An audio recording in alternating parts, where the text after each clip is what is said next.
She found the photograph face down. That was the first wrong thing. A house empty for 30 years doesn't leave photographs face down. Someone put it that way. Someone who didn't want it seen or couldn't bear to see it themselves. She turned it over. The woman in the picture was laughing, standing on this exact porch, hand on this exact railing. Summer light, no fear in her face, none at all. And then she saw her own hands holding it. Same shape, same length of finger.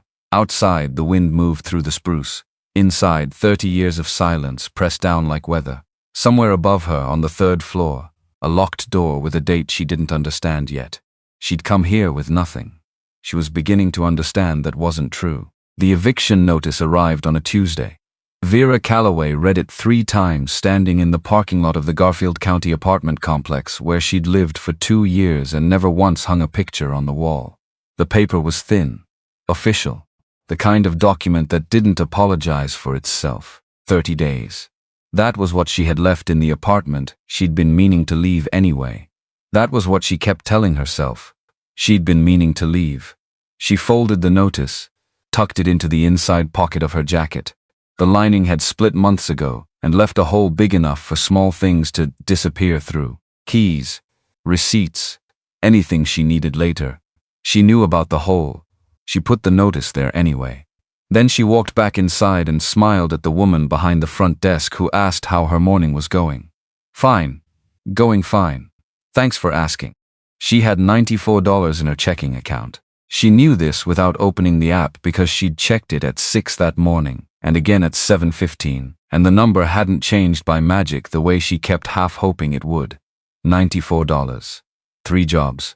The breakfast shift at the diner on Route 12, where she kept her uniform in the car because there was no point going home between. The afternoon cleaning rotation at the Ridgeway extended stay, and Thursday through Saturday evenings delivering for a food service app that paid per mile and didn't account for the fact that gas cost money.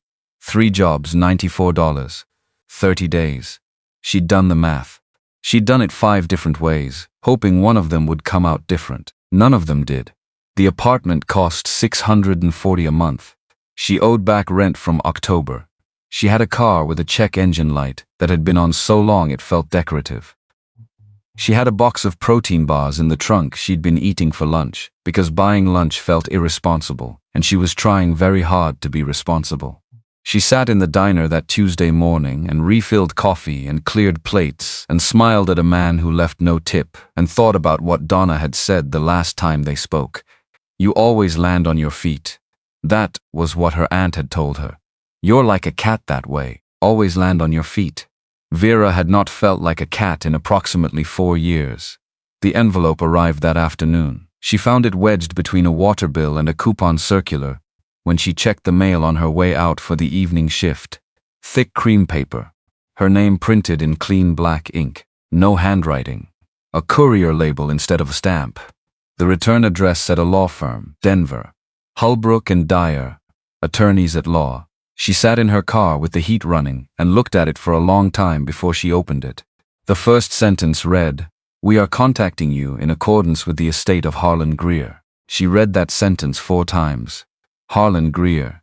The name landed in her chest the way unfamiliar names sometimes do. Not quite foreign. Not quite familiar either. Somewhere in that strange middle space where you can't tell if you've forgotten something or never knew it in the first place. She kept reading. The letter was 2 pages, dense and careful, the kind of language lawyers used when they wanted to be clear and also wanted to make absolutely sure you understood you'd need them to be clear. She read through the clauses and the whereas statements and the party of the first part language until she reached the paragraph that stopped her cold. Cedar Ridge Lodge, Garfield County, Colorado. 14 acres of land in the mountains west of Glenwood Springs.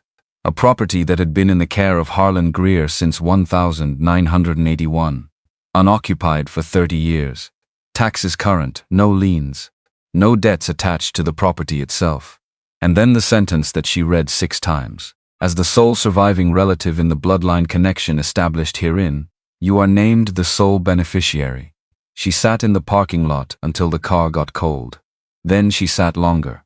The coupon circular slid off the passenger seat and she didn't pick it up.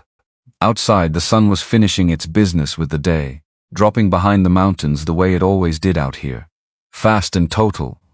1 minute it was there. Then it wasn't. Vera looked at the letter again. She looked at the name. She thought about what 14 acres meant, what a lodge meant, what 30 years of vacancy meant in practical terms for a structure made of wood and glass, and whatever optimism the original builder had pressed into the foundation. She thought about $94. Then she called the number on the letterhead. A woman answered on the second ring. Holbrook and Dyer, this is Karen. How may I direct your call? Vera said she'd received a letter about an estate, about a property, about someone named Harlan Greer. There was a pause that lasted exactly long enough to be meaningful. Please hold. Then classical music, the kind that was supposed to calm people down and never once had. A man came on the line after 4 minutes. His voice was measured and professional, and carried the particular flatness of someone who delivered complicated news for a living, and had learned to keep the emotion out of it because the emotion wasn't his to have. He confirmed everything the letter said. Harlan Greer had passed in September. He'd been 79. He'd had no children, no surviving spouse, and a will that was specific to the point of being unusual. The property known as Cedar Ridge Lodge in Garfield County had been left entirely and without condition to Vera Calloway of Rifle, Colorado. Vera said she'd never met Harlan Greer. The lawyer said that wasn't uncommon. She asked what condition the property was in. He paused again. We haven't inspected it ourselves. It's been unoccupied for some time. I'd recommend bringing someone with construction experience before making any decisions. She almost laughed at that. She'd spent 8 years doing residential restoration before everything went sideways. Before the business failed, and the marriage failed, and the two failures happened so close together, she'd never been entirely sure which one caused the other. She had construction experience. She had more construction experience than she'd known what to do with for the last 4 years, which was why she was delivering food on Thursday nights and eating protein bars for lunch. She told him she'd be in touch. Hung up. Sat in the parking lot another 10 minutes. Then she drove to the diner and worked her shift and didn't tell a single person. She borrowed a truck from her coworker Gail 3 days later. Gail didn't ask many questions. Just handed over the keys and said to check the oil before she hit the pass and to bring it back with a full tank. Gail was that kind of person, the kind who helped without making you explain yourself first. Vera had worked next to her for 8 months and was fairly certain Gail was one of the better people she'd met in recent years, which said something either about Gail or about the years. The drive from Rifle to the lodge took just under an hour. The first 40 minutes were highway, then county road, then a turnoff that the GPS found and then immediately lost, reverting to a spinning wheel of confusion that lasted until Vera gave up and followed the hand-drawn map that had been included in the estate paperwork. Pinecrest Road was less a road than a memory of one. 2 ruts through frost-stiff grass. The truck rocked over them with complaints. The trees thickened as she climbed, spruce and fir pressing close on both sides, their branches holding the last of the week's snow. The sky between them was the particular gray of a Colorado December that hadn't decided yet whether it was going to do something about it. She came around the last curve and stopped the truck. Cedar Ridge Lodge sat at the end of a cleared stretch of ground like something from a photograph that had been left in a drawer for 30 years. 3 stories. Steep pitched roof heavy with old snow. Dark wood siding bleached and split in places. A wide front porch that sagged at the corners where the posts had begun to settle. Tall windows, most of them intact. 2 stone chimneys rising from either end of the structure with the patient permanence of things that had been built to outlast the people who built them. It was a wreck. That was the honest assessment. The porch railing had given up in 2 places. There was a section of roof on the east side where the shingles had slid or been lifted and not replaced, leaving a dark gap that had been weathering whatever came at it unprotected. The steps were soft at the edges. The window trim had peeled back to bare wood.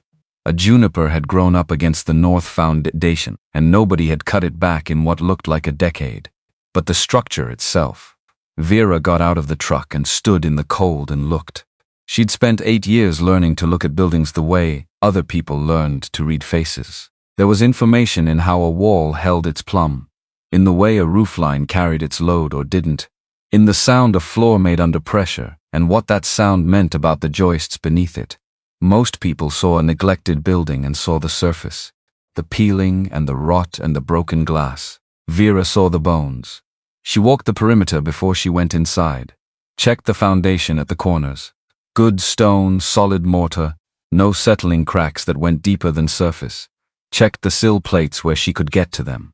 Some soft wood at the north end, where the juniper had been holding moisture against the wall. Manageable. She looked at the chimney caps from below. Both still seated. She looked at the eave line. Straight. The whole structure was straight. Whoever had built this in whatever decade it had been built had built it to last, and it had lasted. She pulled the key from her coat pocket. Old skeleton style. Heavy brass. The kind that felt like it had opinions about what it locked. It had come in the estate envelope wrapped in a square of chamois cloth. She'd unwrapped it 6 times in the past 3 days, without quite deciding what it meant. The front door was heavy oak, the wood carved with a simple repeating pattern that had been worn soft by decades of hands touching it. Geometric shapes, the corners beveled. She put the key in, felt the resistance of mechanism that hadn't moved in years. Applied pressure. Something shifted internally. Something old and precise and still functional. The lock opened. The door swung in. The air that came out was cold and still, and held the smell of cedar and old paper, and something underneath, both of those things that she couldn't name exactly. Not rot, not mildew, just depth. The smell of a place that had been closed up long enough to become its own atmosphere. She stepped inside. The entry hall was wide. The ceiling arched up to exposed beams, dark with age, carved along the edges with the same geometric pattern as the door. A wrought iron chandelier hung overhead, its arms thick with old cobwebs, its glass cups long since filmed over with dust. The floor was wide plank oak, dusty and scuffed but solid. She stamped once near the door. Good sound. Not a complaint in it. The stone fireplace to her left was enormous, built from river rock and red sandstone. The mortar between the stones still tight. The firebox was clean except for a thin layer of ash. The hearthstone was a single piece, 4 inches thick, uncracked. Above the mantel, the wall was bare except for 2 square patches, where something had hung long enough to leave shadows in the wallpaper behind them. She moved through the main room. Chairs stacked along the walls under drop cloths. A round table in the center covered with dust so thick it looked architectural. She drew one finger across the surface. Walnut underneath. Good walnut. The kind of wood people didn't use anymore because it cost too much and nobody wanted to wait for it. A grand piano sat against the far wall beneath a canvas cover. She lifted the corner. The finish had cracked and clouded, but the case was intact. She pressed one key gently. The note rose and hung in the cold air, slightly off pitch but present. Still there. Still willing. Beyond the main room, a hallway. Double doors to what had been the dining room. Behind those, a kitchen that was large enough to have fed a crowd, with a commercial range and a walk-in pantry and a prep island scarred with knife marks from years of use. The equipment was old and still. The kind of things that were built in decades when built meant something. She looked at the range. A little work. Maybe more than a little. But the gas lines were there. That the connections existed. You didn't start from nothing if the connections existed. She stood in the middle of the kitchen and let herself think about what it would take, just for a moment. Just to see how the numbers felt. The roof on the east side first. The porch posts. The soft sill at the north foundation. The electrical would need to be assessed before anything got turned on. Plumbing, heat, in that order. It was a lot. She was aware it was a lot. But the bones were right. The bones were better than right. She'd walked into newer buildings with half the problems and twice the fundamental damage, and watched people throw money at them successfully. This one had something those buildings didn't have. This one had been built by someone who was thinking about 100 years instead of 20. You could feel it in the floor.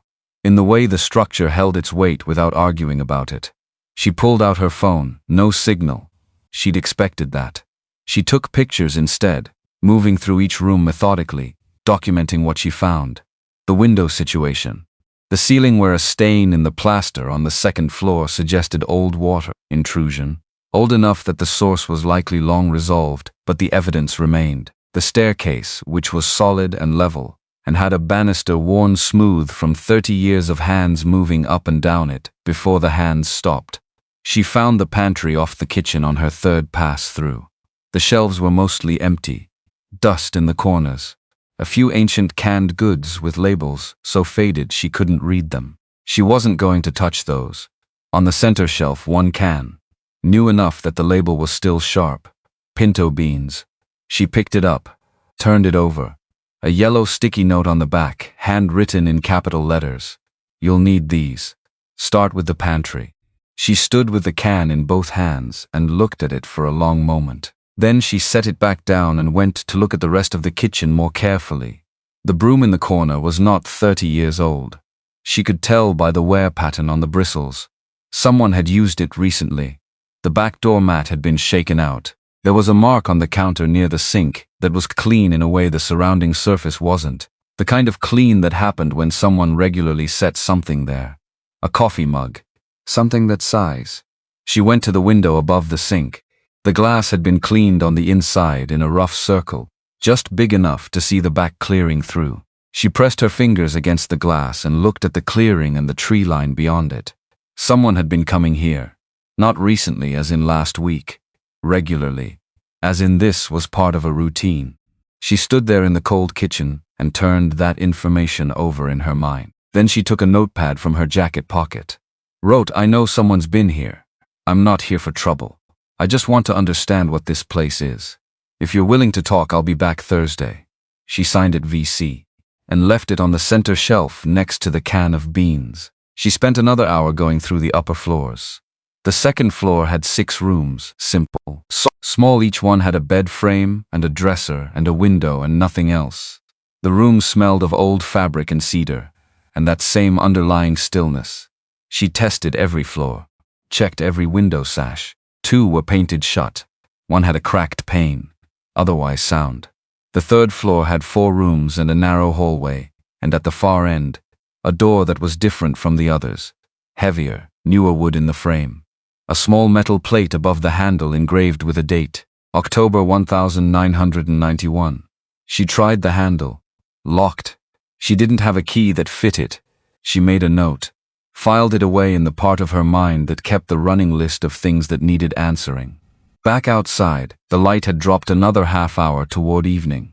She stood on the front porch with her hands in her pockets and looked at the clearing and the tree line and the way the ridge rose behind the property against the gray sky. The mountains here had a particular quality in the low light.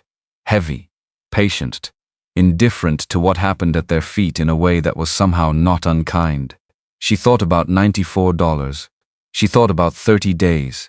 She thought about what it would mean to stay here, to work on this instead of running from something else. She'd been very good at forward motion over the past 4 years. New town, new job, new start. She'd gotten efficient at it. Packing took her 3 hours now. She traveled light because light was faster. Light didn't commit you to anything. Standing on that porch in the cold December light, she had the sudden and uncomfortable feeling that she'd been confusing movement with progress for longer than she wanted to admit. She drove back down the mountain and didn't tell anyone about the note. Thursday she went back. She brought cleaning supplies, 2 propane heaters, a toolbox that lived in the truck bed because she'd never gotten around to taking it inside anywhere she'd lived, a bag of groceries. She brought her inspection kit from the years when inspection kits were part of her professional identity. She hadn't opened it in 2 years. It still smelled like work. She unlocked the lodge and went straight to the pantry. The note was gone. In its place, a folded piece of paper. She opened it. 3 lines, the same capital letters as before. East roof before rain. Water shutoff is behind the furnace room. Boiler needs a bleed valve before you try to run it. She read it twice. Looked around the empty kitchen. Looked at the back door. Looked at the window above the sink where someone had cleaned a circle in the glass. This person knew the property. Not just the broad strokes.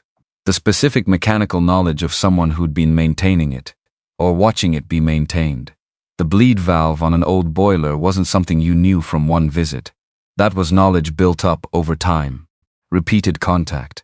Familiarity that only came from actually caring for something. She went to the furnace room and found the water shut off, exactly where the note said it would be. She turned it on, listened to the pipes. They groaned and complained and ran rust brown for 30 seconds and then ran clear. That was good news. Rust brown for 30 seconds meant the lines were intact. Long abandoned plumbing that had been exposed to freeze-thaw cycles for decades often came back with more drama than that, or didn't come back at all. She ran the water in the kitchen, then the downstairs bathroom, then the utility sink, all of them cleared, all of them functional. She stood in the kitchen and looked at the note again. Then she took out her notepad, wrote "Thank you." The roof and the shut-off both.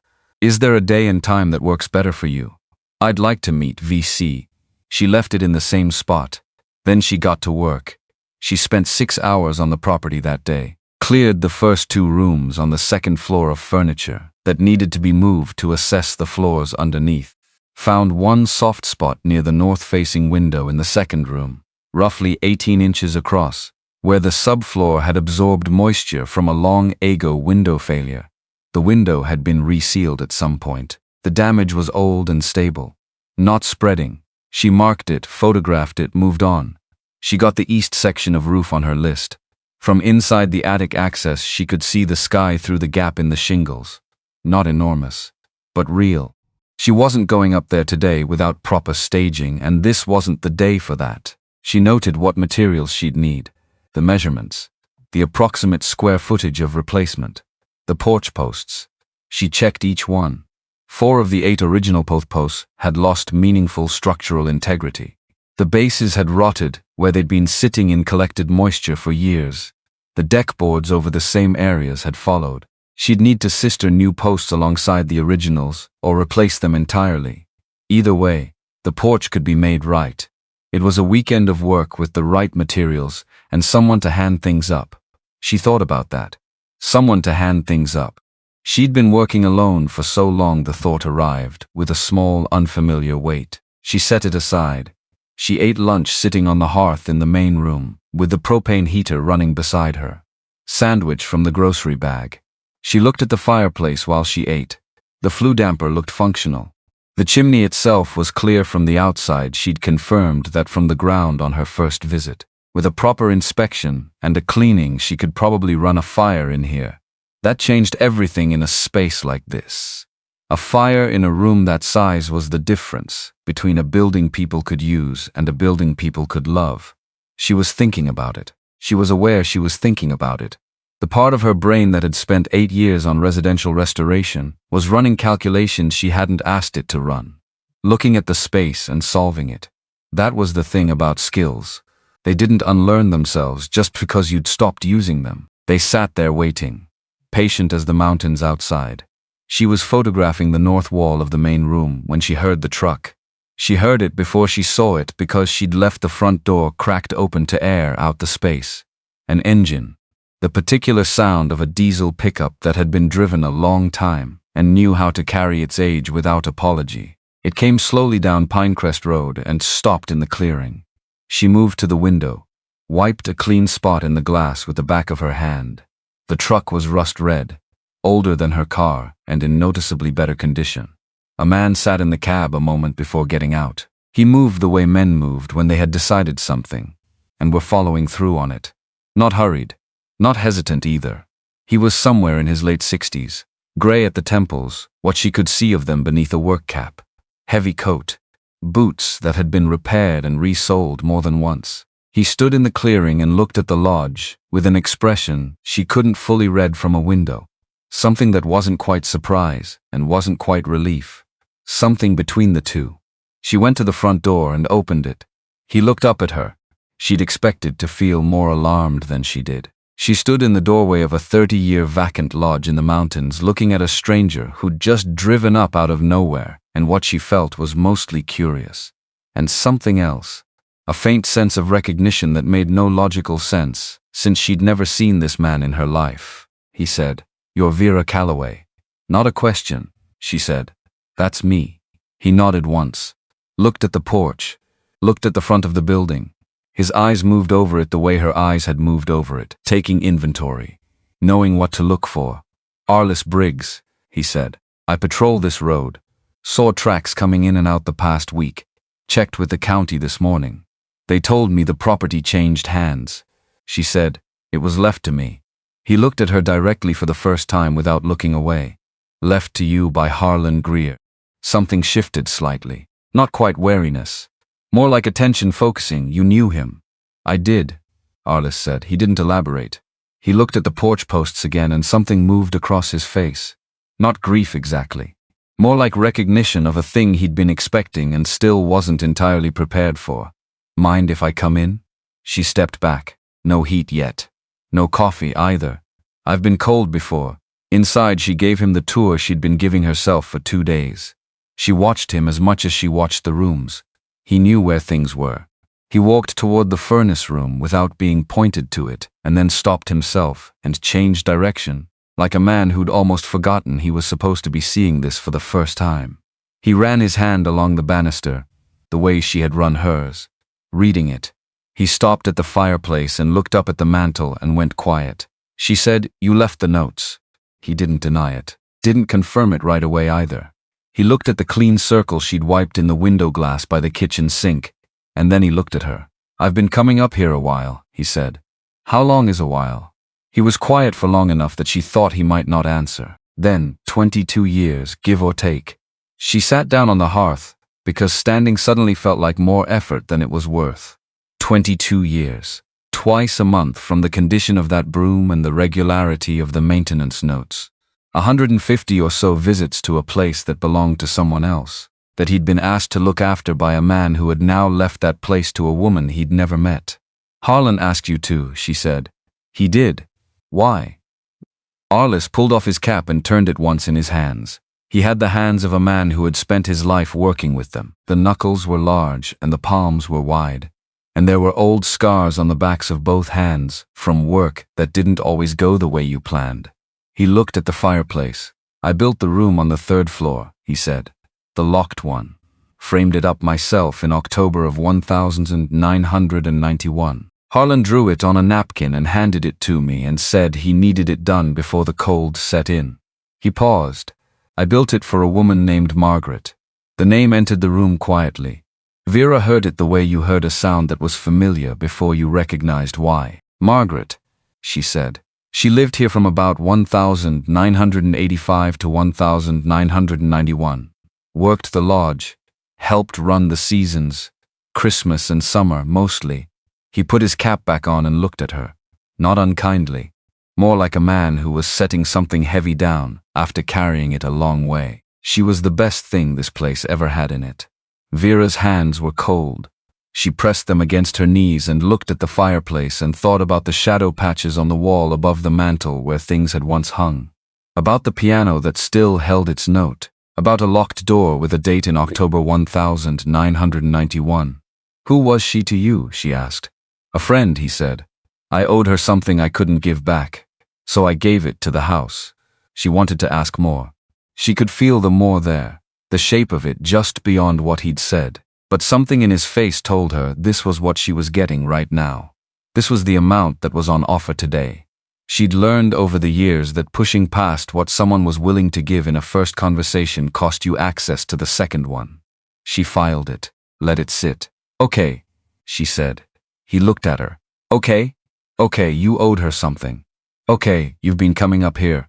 She looked around the main room at the clean broom, at the shelves where the dust pattern showed regular attention. You kept this place from falling apart.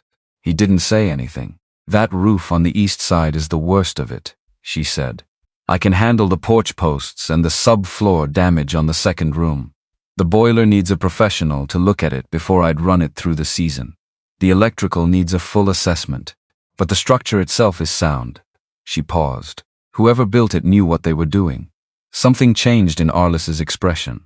It was subtle, but it was there. Harlan's father built it. 1952. Harlan grew up in it. It shows. He looked at her for a moment. Then he said, "You're going to stay." Not a question. More like something he was confirming for himself. A calculation that had been running since he pulled up the road and seen the light in the windows.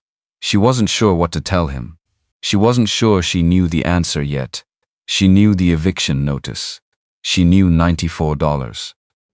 She knew that mathematically she had approximately 0 other options that didn't involve starting from scratch, somewhere entirely new, which she had been doing with diminishing enthusiasm for 4 years now. But she also knew that she was sitting in the main room of a lodge that could be brought back, that the bones were right, that someone had cared for it long enough to keep it alive while it waited, that there was a locked room on the 3rd floor, with a date she didn't understand yet, and a name on a note she hadn't fully processed, and a photograph she hadn't found yet, though she would. 2 days later, in a drawer in the old office. "I don't know what I'm going to do," she said. It was the most honest thing she'd said in weeks. Arliss nodded. "I've got a crowbar, and about 3 hours before the weather changes. You want to start on the porch?" She stood up. "I want to see the office first." The office was behind the staircase. A room she'd noted on her first walkthrough and set aside because it had been stuck and she'd had other things to assess. Today she applied her shoulder to it, and it gave with the reluctant pop of a door that had been closed too long without anyone asking it to open. The smell that came out was dry paper and linseed oil, and the particular stillness of a room that had held its breath. A desk, filing cabinets, shelves with ledgers organized by year from 1952 to 1991, guest logs, supply orders, expense accounts in Harlan Greer's handwriting, a tight and deliberate print that she'd recognize later in the notes on the pantry shelf. She moved through it carefully. The ledgers were intact. The guest records ran unbroken for nearly 4 decades. She opened one from 1979 at random. Names, room assignments, arrival and departure dates. Marginal notes in the same tight print. Family of 4, returning 3rd year, brought pie. Kids ran the whole hill. Didn't want to leave. She worked her way down the shelf. The record stopped at December 1991. On the desk, under a glass paperweight fogged with age, was an envelope. Her name on the front, not her full name. Just Vera. Written in the same tight print as the ledgers. She didn't open it right away. She was looking at the desk. At the items on it, the glass paperweight, a letter opener, a small framed photograph face down at the back corner. The kind of thing you set face down and then don't move because moving it means deciding something. She picked it up. The glass was clouded. She wiped it on the sleeve of her jacket. A woman, young, maybe late 20s, standing on the porch of the lodge in summer light, one hand on the railing, laughing at something off camera. Not posed. Caught mid-moment. Dark hair loose to her shoulders. Light in her face that had nothing to do with the sun. She turned it over. The back was written in a different hand than the ledgers. Rounder letters. The pen had been pressed in, with some pressure like the writer wanted it to stay. Margaret. Cedar Ridge. Summer. 1988. Vera set the photograph down on the desk and stood very still. She had no photographs of her mother. This was something she had known her whole life, the way you knew other absences. As a shape rather than a content. A place where something should have been that wasn't. Donna had told her there were none. Told her the years before Vera was born were years she didn't have much documentation from. Told her it was better not to dwell. Told her a lot of things, Donna had, over the years, that Vera was beginning to understand required reconsideration. She looked at the woman in the photograph, at the way she stood, at the laugh caught mid-flight, at the hand on the railing of a porch that Vera had touched that same morning while checking the integrity of the posts. She had her mother's hands. She'd been told that once, a long time ago, by someone she couldn't fully remember. The shape of them, the length of the fingers. She looked at her own hands now. Then she picked up the envelope with her name on it and put it in her jacket pocket without opening it. The lining was still torn. She could feel the envelope almost immediately threatening to slide through the gap into the body of the jacket where things went to be lost. She moved it to the inner breast pocket instead. Buttoned it closed. She went back to find Arliss. He was on the porch already, working the base of the worst post with a pry bar, methodical and unhurried. He'd brought his own tools from the truck. She noticed that.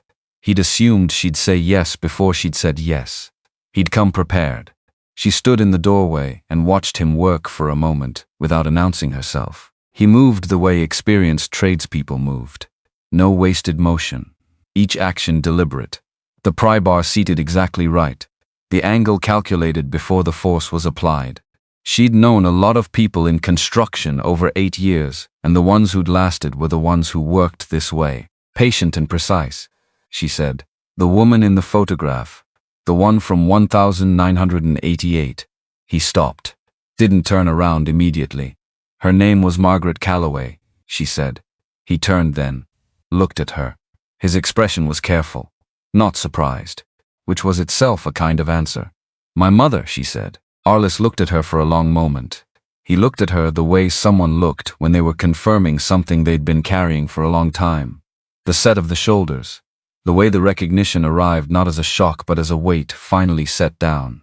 I know, he said. She felt something move through her chest. Not quite grief. Not quite anger.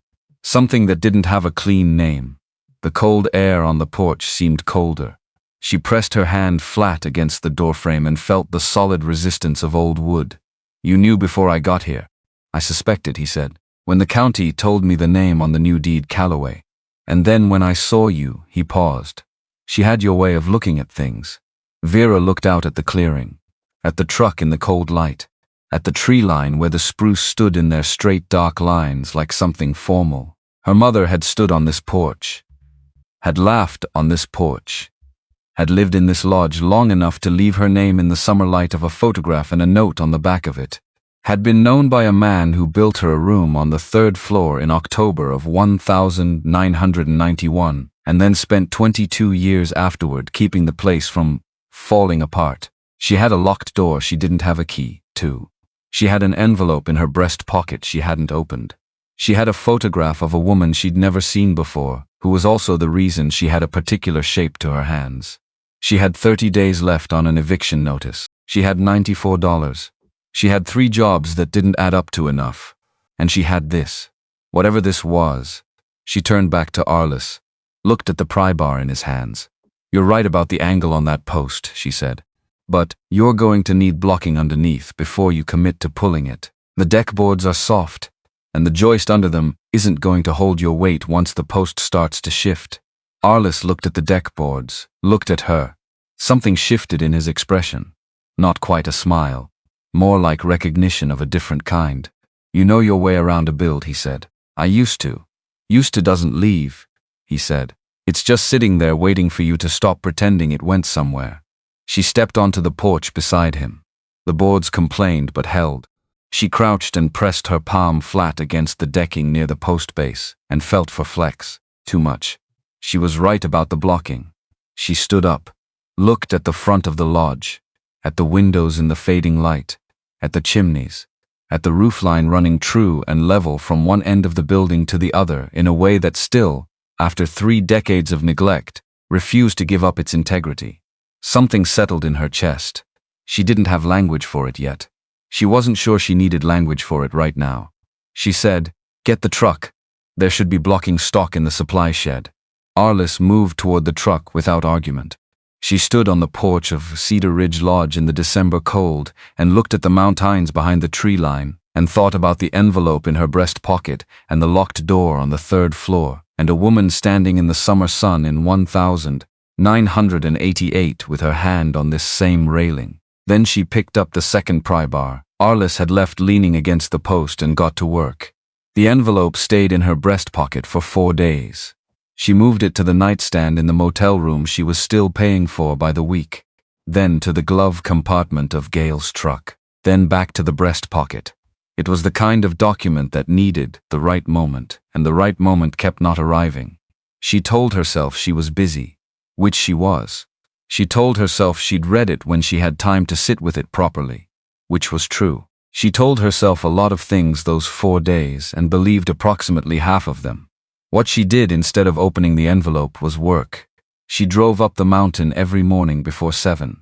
The road got easier to navigate once she knew its rhythm, which turns had ice underneath the gravel, which stretches drained well, and which ones held water, and froze overnight into something that would take the truck sideways if you weren't paying attention.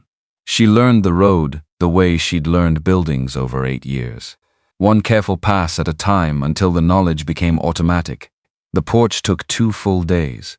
Arliss came both mornings without being asked. He showed up in the rust-red truck with coffee in a thermos and tools she hadn't requested but needed, and an economy of words that she found easier to work alongside than most people's conversation.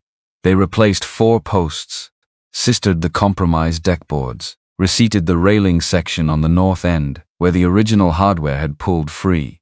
By the second afternoon, the porch was level, and the railing was solid, and she could walk the full perimeter without feeling the structure shift beneath her. She stood at the top of the front steps and pressed her weight down experimentally and felt nothing flex that shouldn't flex. That feeling. She'd missed it. The specific satisfaction of a thing that had been wrong becoming right under your hands. It didn't announce itself. It just arrived, quiet and absolute. Arliss of the spent lumber into his truck bed when she said, "The east roof section. I'll need staging." He didn't look up. "I know a place in Rifle that rents. I don't have a card to put the deposit on." He closed the tailgate, looked at her. Then he said, "I'll put it on mine." She started to say something about that, about paying him back. He held up one hand slightly, not dismissive. More like a man who'd heard the beginning of a sentence before and knew where it was going and had already decided. "Harlan paid me in the sense that he let me keep coming up here," he said, "which meant I could keep doing what I needed to do. I'm not running a tab." She looked at him for a moment. Then she let it go. Some things you had to let people do because refusing them was actually about you, not about them. Roy Sanders showed up on a Wednesday. He worked out of the county offices in Glenwood Springs and had the manner of a man who'd spent 20 years dealing with property disputes and building violations, and the particular kind of stubbornness that people developed when they believed a piece of land was theirs by moral right, if not legal one. He was 50-ish, careful with his language, drove a county truck with a radio that crackled every 20 minutes whether anyone was using it or not. He came to verify the transfer of deed routine. He walked through the lower floor, made notes, asked about the building code items she'd identified, the east roof section, the electrical. He had a specific way of looking at things that she recognized from her own years of doing assessments. He wasn't finding problems. He was cataloging what already existed. She showed him through each room. He took pictures, wrote things down. At the kitchen he paused and looked at the range. "That's a 1968 Garland," he said. "My grandfather had one. Thing ran for 40 years. This one will run again," she said. "It needs a burner rebuild and new gaskets on 2 of the oven doors." He looked at her. "You know commercial equipment?" "I know old equipment." "Old equipment makes sense. It was designed by people who assumed it would need to be repaired." He made a note. She wasn't sure what kind of note it was. She hoped it was favorable. Before he left, he handed her a card. County Resources for Historic Property Restoration. A state grant program she hadn't known existed, he said. "This place qualifies on age and construction type. Application period opens in January. I've seen properties come back from worse than this with that funding." He paused at the front door, looked up at the porch roof. "Whoever replaced those posts knew what they were doing." She said, "I did, with help." He nodded once. Then he left. She stood in the doorway and watched the county truck back out of the clearing and thought about the grant program. January, she'd need to still be here in January for that to matter. She'd need to not have given up and driven to the next town with her 3-hour packing record and her protein bars and her forward motion that looked increasingly like something else. She went back inside and found a new note on the pantry shelf. Same capital letters, furnace filter behind the left panel. Last one I put in was March, and underneath that, in smaller letters, Ruthie Whitmore. Town below, she knew Margaret. She's been waiting to hear from someone. She read it twice. Then she looked at the back door and the window above the sink, and then she wrote, "Who are you? Why won't you just tell me your name?" She left it on the shelf and drove down the mountain to find Ruthie Whitmore. The town below the mountain was called Garnet. 2,000 people. A main street with a hardware store and a diner and a pharmacy and a real estate office with a blue awning. She asked at the diner first. The woman behind the counter knew Ruthie immediately. Everybody knew Ruthie. She was at the church hall on Wednesdays, or the library, or, the woman said with a particular expression, at home being difficult. Ruthie Whitmore lived in a house on the east side of Garnet with yellow shutters and a bird feeder that was full despite the season. She was 71, small, with white hair cut practically short, and eyes that assessed incoming visitors, the way a customs officer assessed luggage. She was sitting on the front porch in a coat that was too heavy to be comfortable and not heavy enough for the temperature, which struck Vera as the choice of someone who made a point of not being driven indoors by weather. Vera said her name, said she was the new owner of Cedar Ridge Lodge, said she'd heard Ruthie had known a woman named Margaret. Something moved through Ruthie's face. Not surprise, the opposite of surprise. The face of someone who had been waiting for a bus for a long time and had finally heard it coming. She said, "You look just like her." Around the eyes. Vera stood on the bottom step. "Arliss Briggs sent me." "Of course he did." She stood up. "Get in here. I'm not having this conversation where the neighbors can hear it." Inside, the house was warm and densely lived in. Books on every surface. Plants in the windows. A cat on the kitchen counter that Ruthie removed with the routine authority of someone who'd been losing that particular argument for years. She put water on. Moved around the kitchen with the efficiency of a person who didn't need to think about where things were. Vera sat at the table and waited. Ruthie sat down across from her with 2 mugs and put her hands flat on the table. "Margaret Calloway was my best friend for 11 years, she said. "We met in 1980. She worked at the hardware store. I worked at the county assessor's office. We had lunch every Thursday for 5 years before she moved up to the lodge." She looked at her coffee. "After she moved up there, we had lunch every time she came down, which was less often than I wanted." Vera said, "How did she end up at the lodge?" "Harlan needed someone to run the front desk and manage the seasonal bookings. She needed somewhere to be that wasn't where she'd been." Ruthie looked at her directly. She'd left a situation.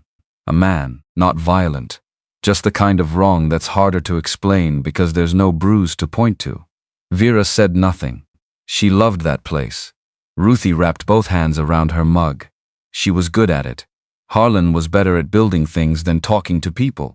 Margaret was the one who knew how to make guests feel like they'd come home. She remembered names. Remembered what people had said the year before. They'd come back year after year because of her. She paused. "She met your father up there. 1981. Vera kept her face very still. "Micah Calloway," Ruthie said. "He came up to do some work on the plumbing. Stayed 6 months. They got married quick. Too quick maybe, but that's easy to say from outside." She turned her mug in a small circle. "You were born in 1980.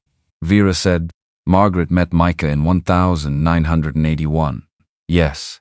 I was already born." "Yes," she let that sit. Let it find its place in the sequence she'd been building. "Micah wasn't my father." Ruthie looked at her steadily. "I don't know who was. Neither did Margaret, really. It wasn't the kind of thing she talked about. What I know is that Micah knew from the start and married her anyway and loved you like you were his." She paused. For a while Vera looked at the table, at the grain of the wood under the finish, at her own hands flat on either side of her coffee mug. "He left in 1982, she said. "You were 2. Margaret was still at the lodge. Harlan let her stay. Didn't charge her anything. He was that kind of man." Ruthie's voice went quieter. She had a condition. Her heart. She didn't know how serious it was for a few years. By the time she understood the timeline, you were already with Donna. Vera looked up. "She chose that. She didn't want you watching her go," Ruthie said. "It wasn't gentle. It was just direct. The kind of directness that didn't dress things up, because it respected you enough not to. She thought Donna would give you a more stable life. She thought she was buying you something. She bought me someone who didn't talk about her." "Yes," Ruthie said. "That was a miscalculation." The word landed flat and true. Miscalculation. Not a betrayal, not malice.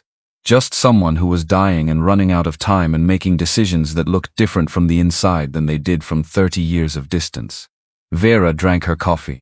It was too hot, but she drank it anyway. Because having something to do with her hands helped, she said. You have something of hers. Ruthie went still. Arliss mentioned your name, Vera said. And the way he mentioned it, there's something you've been holding. Ruthie looked at her for a long moment. Then she stood and went to the back bedroom. She came back with a box, shoebox size, wrapped in brown paper, the paper old enough to have softened at the edges. She set it on the table between them. Vera looked at it, didn't reach for it yet. She started writing to you, Ruthie said. When she understood that she wasn't going to have much time, she wrote a letter every year on your birthday. Starting from when you were 1. She paused. She gave them to me because she didn't trust Donna to pass them on, Vera said, and you didn't pass them on. Ruthie sat back down. She looked at her coffee, then at the box, then at Vera, and she didn't look away when she said it.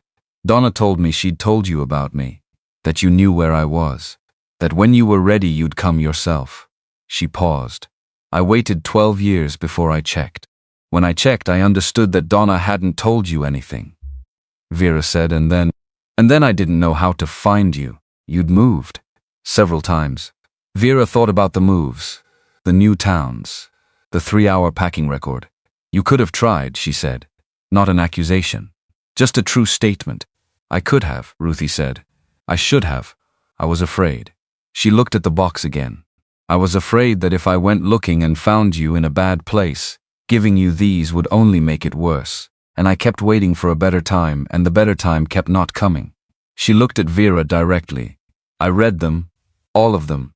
Every letter she wrote. Vera said all of them, yes. Over how many years? Over 30 years off and on, Ruthie said. I'm not sorry I did. They were the only way I had left of hearing her. But I am sorry you got them this late. And I am sorry you got them from me instead of from her. The kitchen was quiet, except for the bird feeder swaying slightly outside the window, in a wind that had come up without announcement. Vera reached across the table and put her hand on the box.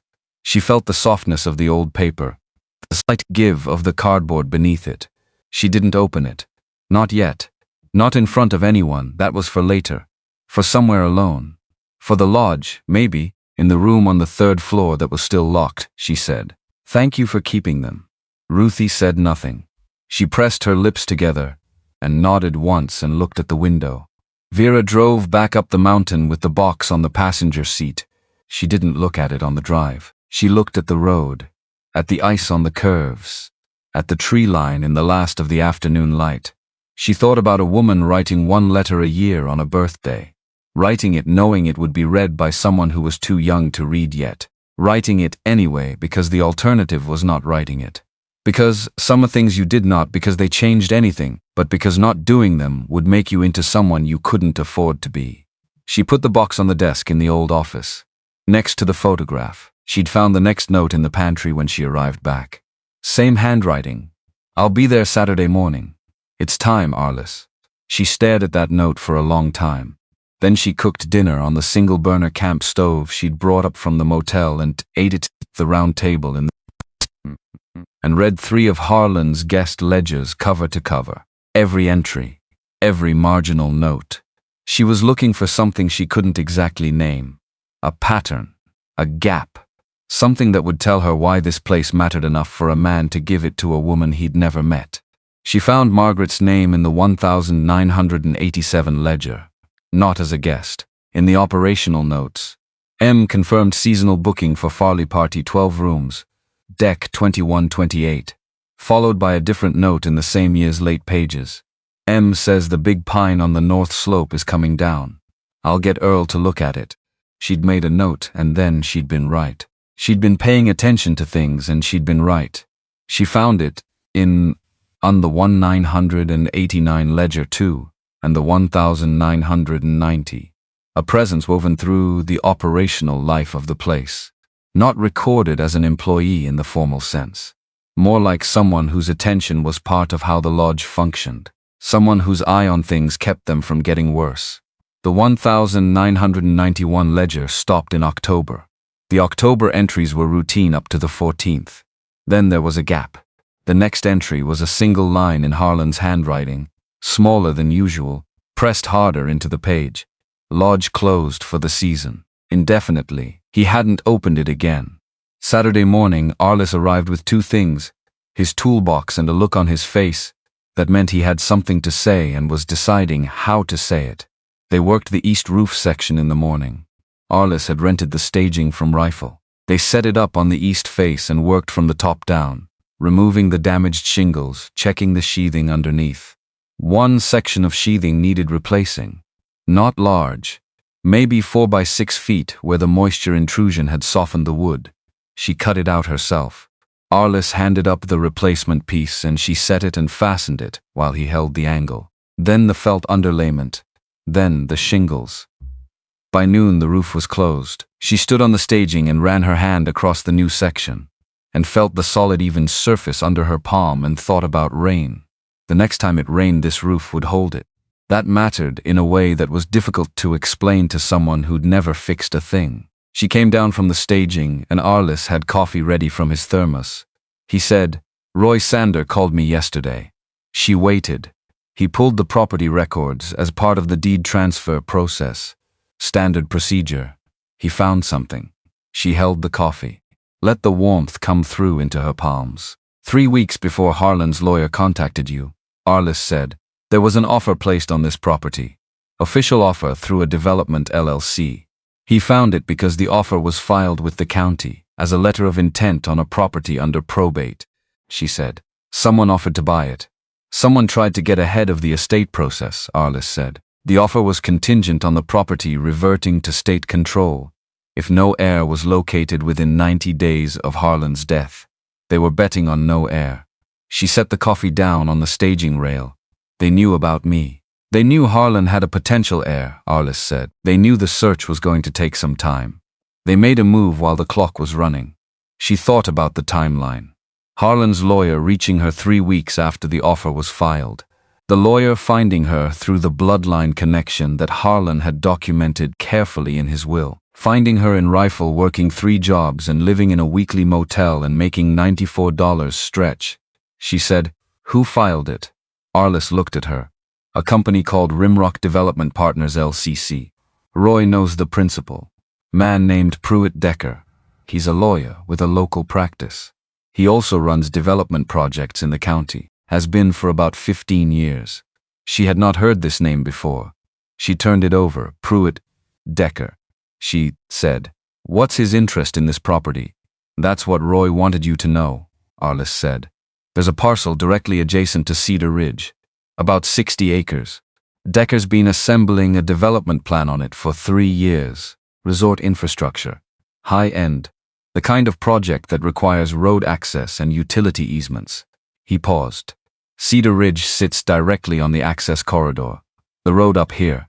If this lodge operates, the road is a shared county road, and he can't control it. If this lodge is demolished and the land subdivided or sold private, he can negotiate the access he needs. She looked at the tree line, at the road disappearing into the spruce, at the clearing where her borrowed truck sat next to Arliss's rust-red one. This place was not just a building someone had left her. It was a chess piece. It was sitting on a square that mattered to someone with resources and patience and the legal knowledge to move quickly when an opportunity presented itself, she said. He moved 3 weeks before the lawyer found me. Roy thinks Decker had someone monitoring Harlan's health, Arliss said. He was 79 and in decline. Not a secret in a town this small. She thought about the offer sitting in county records. The contingency clause. The 90-day window. Decker hadn't known about her. He'd known about the possibility of her. And he'd been betting on improbability. On a bloodline search that came up empty. On a property with no heir falling back to state control where he could negotiate its disposition. He'd lost that bet by 3 weeks. She picked up the coffee again. It had gone lukewarm. She drank it anyway. "Tell Roy I want to see the filing," she said.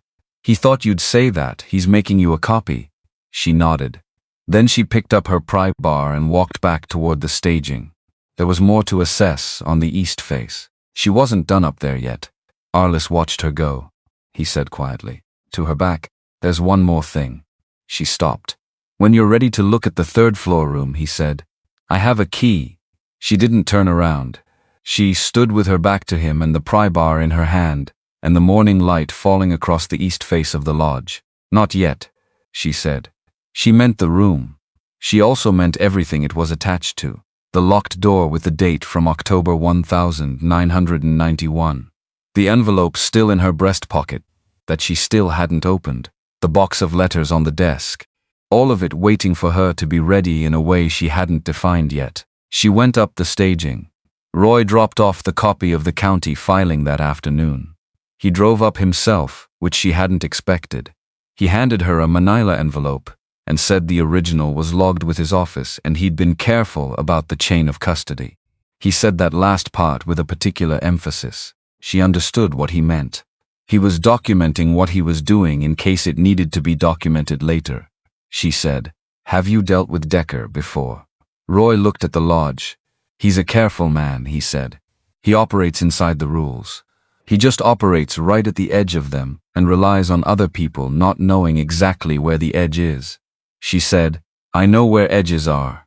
Roy looked at her with an expression that was not quite a smile, and also not a smile. He said, "I thought you might," and got back in his county truck and drove down the mountain. She read the filing that evening by propane lantern in the old office. It was exactly what Arliss had described. An offer on a property under probate. A contingency clause that would void the offer if a qualifying heir was identified and accepted the estate. A timeline that ran to 90 days. And a company address in Glenwood Springs for Rimrock Development Partners LLC, with Pruitt Decker listed as principal. She flipped to the last page. The offer amount. She read it. Set the pages down. Looked at the lantern. He'd offered enough to pay off her back rent and her car and 4 months of regular living. He'd known what properties in the county transferred for. He'd calibrated the offer to be attractive to someone who needed money, which she did. He wasn't wrong about that part, but he'd offered it before she'd seen the lodge, before she'd put her hands on the structure, before she'd read the ledgers, or found the photograph on the desk, or stood on the east scaffolding and felt a repaired roof hold its seam, before Arliss had told her about the room he built in October of 1991 for a woman named Margaret. She thought about whether, if the lawyer had found her first and asked her to make a decision before she drove up the mountain, she might have taken it. She sat with that question honestly. She'd been in bad enough shape financially that a number like that would have looked like salvation. She thought about herself 4 years ago, about every town since, about how efficiently she'd learned to pack. Then she thought about her hands on the joist, about the sound of a lock opening after 30 years, about the broom in the corner that wasn't 30 years old. She put the filing back in the envelope. That night she sat for a long time in front of the propane heater in the main room with Margaret's photograph on the round table beside her. Not looking at it, just having it near. She thought about the envelope in her breast pocket. She took it out, held it, turned it once, put it back. Not yet, but closer than yesterday. Arliss came back the following Tuesday, and she was on the second floor checking window sashes when she heard a truck she didn't recognize. A different engine. Higher pitch. She went to the window and looked down. A sedan, not a truck. Gray. Garfield County plates. A woman getting out. Older than Vera by about 30 years. Small and deliberate in the way she moved. She looked up at the facade of the lodge, with an expression that was complicated in ways Vera couldn't read from a second-floor window. She went downstairs. The woman was standing on the porch when Vera came through the front door. She'd been looking at the new posts. Her hand was on the railing where it was solid again. She said, "Ruthie told me you were up here." Vera said, "I don't know who you are." The woman looked at her. Something passed through her face that was either grief, or something grief had left behind when it was finished. "My name is Sandra Whitmore. I was a friend of your mother's. A different friend than Ruthie." She paused. "We met later. After Ruthie, after the lodge. When Margaret was in Rifle and you were already with Donna." Vera said, "After she got sick." "Yes." Sandra looked at the railing, at her own hand on it. She used to talk about this place, about what it had been, about whether it would ever be what it was again. They went inside. Vera made coffee on the camp stove because she'd gotten into the habit. Sandra sat at the round table and looked at the main room with the specific attention of someone who was looking for evidence of something she'd been told about. She said, "It's bigger than I imagined." Vera set the coffee down, sat across from her. "What did she tell you?" "Everything," Sandra said. She talked a lot at the end, the way people do when they understand there's a limit on the time. She looked at Vera. She talked about you most, about what she hoped your life would be, Vera said, and she gave me something to hold. Sandra opened her bag. She set a box on the table, smaller than Ruthie's box, a different container entirely. She said Ruthie had the letters from the early years, the birthday letters. Sandra put both hands flat on this box. These are the letters from the last 2 years, the ones she wrote when she knew exactly how much time she had left. Vera looked at the box, at Sandra's hands on it. She said, "You read these too." Sandra said. Vera said, "You and Ruthie both?" "Yes." She gave her letters to 2 different people and both of you read them. Sandra's jaw tightened slightly, not defensively, more like someone absorbing the weight of an accurate statement. She asked me to read them. She wanted to know if they said what she meant. She'd write one and ask me to read it and tell her if it was the right thing. She paused. It was a hard time. She needed someone to tell her she was doing it right. Vera looked at the table, at the lantern, at the photograph still on the table from the night before. She said, "Was she?" Sandra looked at the photograph. She reached for it and held it carefully by the edges. She looked at it for a long moment. "Yes," she said. She was doing it right. She was doing the best she could with what she had, and what she had was running out. She set the photograph down gently. "I'm not sorry I read them, but I am sorry you got all of this at once and from strangers." Vera looked at the 2 boxes now. Ruthie's on the desk in the office. Sandra's on the table in front of her. A woman who had been dying had distributed her final words across 2 friends for safekeeping, because she didn't trust the person who was raising her daughter to pass them along. And she'd been right not to trust Donna, which meant she'd known Donna well enough to know. Which meant there was a whole layer of knowing and choosing that had happened, before Vera was old enough to understand any of it. She said, "Did she know this place would end up mine?" Sandra turned her coffee mug. "She hoped," she said. "She didn't know if Harlan would make the arrangements, or if the paperwork would hold. She knew what she wanted. She didn't know if wanting it was enough." Vera thought about Harlan's ledger, the single line in October 1991. Lodge closed for the season, indefinitely. The clarity of it. The finality of a man who had understood that the thing that made his lodge worth running was gone, and so the lodge was done until further notice, and then the further notice taking 30 years. She looked at both boxes and thought about a woman writing letters she wasn't sure would ever be delivered to a daughter she was sending away to keep safe. Some bets you placed with the only chips you had left. You didn't get to choose better odds. She put her hands around her coffee mug. She said, "I need some time before I read them." Sandra said, "Of course. I'll read them here," Vera said. "In this place. That feels right." Sandra looked at the main room, at the fireplace, at the windows where the late afternoon light was coming through the cleaned glass in long cold rectangles. She nodded slowly. "She'd like that," she said. "She'd really like that." After Sandra left, Vera sat alone in the main room until it got dark, and then she sat longer. The propane heater ticked and breathed. Outside the wind had picked up and the spruce were moving against the gray sky in long slow sweeps. She took out the envelope that had been in her breast pocket for 11 days. Her name on the front, just Vera. Harlan's tight print. She turned it over, broke the seal, unfolded the single page inside. It was short, shorter than she'd expected. The kind of letter a man wrote when he'd been composing it in his head for years and had finally gotten it down to what it actually needed to say. It began, "By the time you read this, I'll have been gone a while. I hope the road wasn't too bad in whatever season you drove it." She read the whole thing. Read it again. Then she set it on the table beside the photograph, the box and the 2 boxes and the round table's walnut surface that someone had kept clean under the dust. He'd known her mother, not just as an employee, as a person who had made his lodge into something worth having. He'd watched her get sick. He'd watched her make the decisions about Donna. He'd disagreed with it. He'd said so gently in the letter. He'd said he thought Margaret had underestimated what Vera could have handled. But it wasn't his decision to make, and he'd understood that. He'd kept the lodge for 30 years because he'd promised he would. Because Margaret had asked him to keep it until someone who belonged to it came back for it. He'd hoped it would be her. He'd prepared for her. He'd done what he could to make sure the legal machinery would find her when the time came. She sat with that for a long time. Outside, the spruce moved against the darkening sky. Inside, the heater ticked. The lodge held its breath around her, the way it had been holding it for 30 years, patient and intact, waiting for the right person to come and let it out. She thought about Pruitt Decker's offer in the manila envelope on the office desk, about the number she'd read. Then she picked up Harlan's letter again and read the last paragraph. He'd written, "I don't know what your life looks like. I know Margaret hoped it was good. I hope it was good too. But if it wasn't, if it got hard in the way things get hard when you're trying to keep moving, I want you to know that this place has been waiting for exactly that.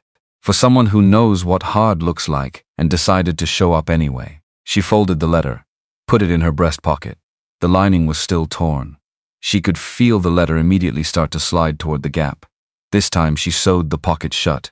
She'd found a needle and thread in the supply shed 3 days ago and kept them in the office drawer for no reason she'd been able to articulate at the time. She understood the reason now. Pruitt Decker came on a Monday. She heard the car before she saw it. Not a truck, not a county vehicle. Something newer, quieter, the kind of car that announced money without announcing itself. She was on the second floor checking window sashes when the sound came up the road, and she went to the landing and looked down through the tall front windows at the clearing. Dark blue sedan, Colorado plates. A man stepping out in a coat that was too good for the weather and not quite right for the mountain. He stood in the clearing and looked up at the lodge the way people looked at properties they wanted. Not with appreciation, with calculation, taking measure of what it was worth against what he needed from it. She came downstairs, opened the front door before he reached the porch steps. He was 50-ish, broad shoulders going soft at the edges, good haircut. The kind of man who had learned young that looking put together in a room full of people who weren't was its own kind of advantage. He had a leather folder under one arm and the expression of someone who had rehearsed what he was going to say and was confident in the rehearsal. He said, "Miss Calloway, I'm Pruitt Decker." She said, "I know who you are." Something shifted in his face, a small recalibration. He'd expected to introduce himself. He'd expected to control the opening. She watched him decide to go with it anyway. "Then you know why I'm here. You want to buy this property. I want to have a conversation about what's best for everyone involved." He had a particular smoothness to his language, the kind that came from years of knowing which words made rooms feel like they were on your side. "May I come in?" She stepped back. Not because she wanted to, because she needed to see the whole of him more clearly, and you couldn't do that on a threshold. Inside, he looked around the main room. He took it in without expression. Not impressed, not dismissive. The way you looked at a thing you'd already assigned a value to and were confirming you hadn't overestimated it. She didn't offer coffee. He set the leather folder on the round table and opened it. Inside, a document. Clean pages, official looking. A number at the top of the second page that she could see from where she stood. He said $180,000. Cash. No conditions on timeline. I can have it to your account within 10 business days of signing. She looked at the number. She'd known roughly what he might offer. She'd done the math on what the property was worth in its current condition versus what it cost him to not have access to the road corridor. The number was right. Slightly generous, even. Calculated to be impossible to say no to without thinking very carefully about what you were saying no to, she said. "You tried to buy it before I got here." He didn't flinch. "I was monitoring a property under probe that was relevant to a development project I've been managing for 3 years. That's not illegal." "No," she said. "It's just early." He looked at her, reassessing again. He'd expected someone different, someone who didn't know about the county filing. Someone who hadn't read his letter of intent in a manila envelope by propane lantern. He said, "You've done your research." "I've done my job," she said, "which is to understand what I've inherited before I make any decisions about it." He closed the folder slightly, not putting it away, just adjusting his angle. "What do you know about what it would take to restore this structure to operating condition? The electrical alone is a major undertaking. The plumbing, the heating system. The building code compliance for commercial lodging operation in Garfield County is substantial. We're talking hundreds of thousands of dollars and several years of regulatory process.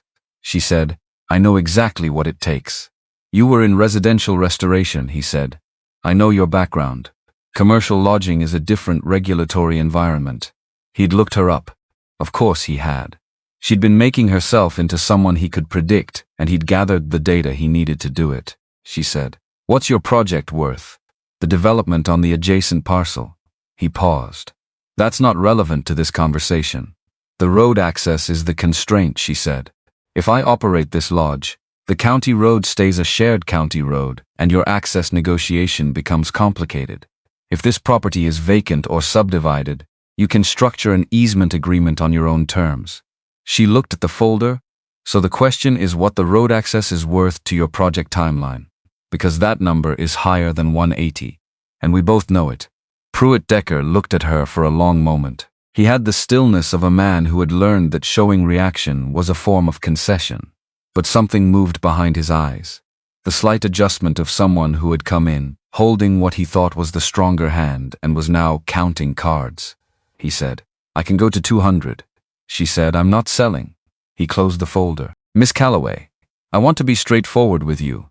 The restoration of this property to a viable commercial operation will require capital you don't have. I've seen the public records on your financial situation. I know what you were working before you came up here. I'm not saying this to be unkind. I'm saying it because I'd rather we both operate with accurate information. She looked at him steadily. He wasn't wrong about the capital. He wasn't wrong about the financial records or the 3 jobs or the motel room by the week. He'd done the research, and the research was accurate. That was the thing about being read correctly by someone who meant to use it against you. It still stung in the specific way that accurate things stung. Differently from false accusations. More precisely. She said, You drove up here to tell me what I can't afford. I drove up here to offer you a way out of a situation that's going to get harder before it gets better. She picked up the leather folder and walked to the front door and opened it. The cold came in. He looked at the door. At her. At the folder in her hand, she said, I know what this place needs. I've known how to fix buildings since before I knew how to do much else. You've done your research, but you missed the part where that's actually the relevant fact here. She held the folder out. Don't come up this road again without calling first. He took the folder, looked at her for one more moment. Then he walked out. She closed the door, stood with her back against it, listened to the car engine start and the sound of it moving back down Pinecrest Road, getting quieter. Gone. Her hands were steady. She'd noticed that. She'd expected them not to be. The next morning the demolition notice appeared. Roy called her before she reached the lodge. He had a copy already, because the notice had been filed with the county the previous afternoon, which meant Decker had filed it the same day he'd visited her, before he'd even gotten back down the mountain. He'd come up with the offer in one hand and this in the other, and she'd made him use the second one. The notice cited 3 specific building code violations. All real. All existing.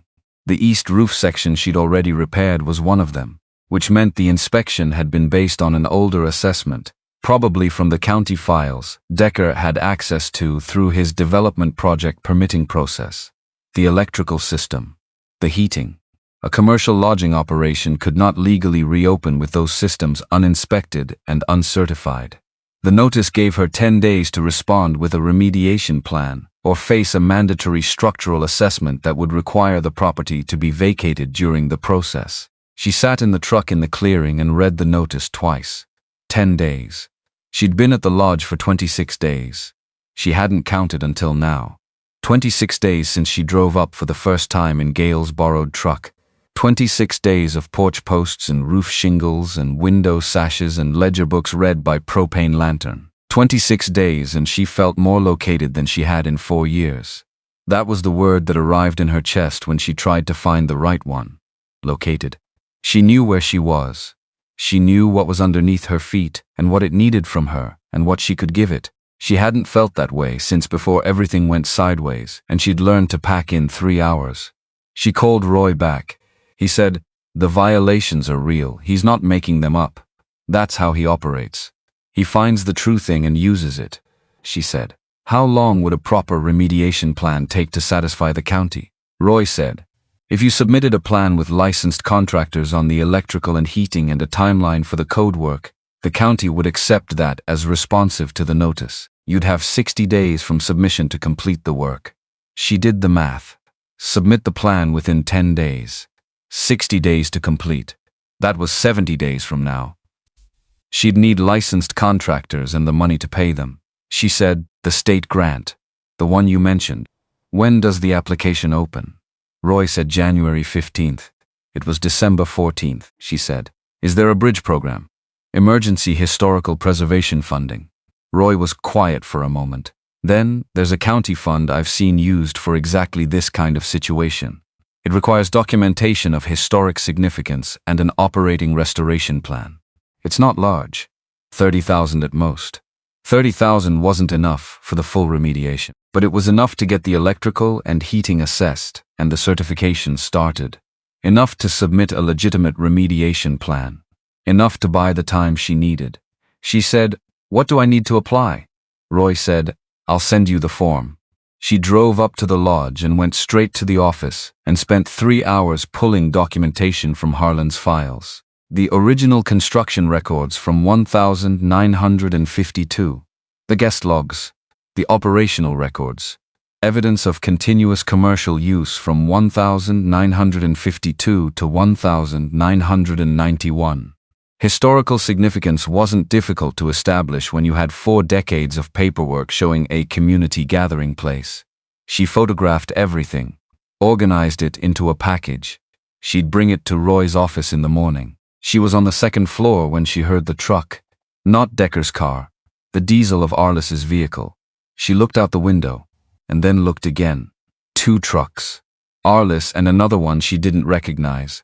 A man climbed out of the 2nd truck who was not Arliss.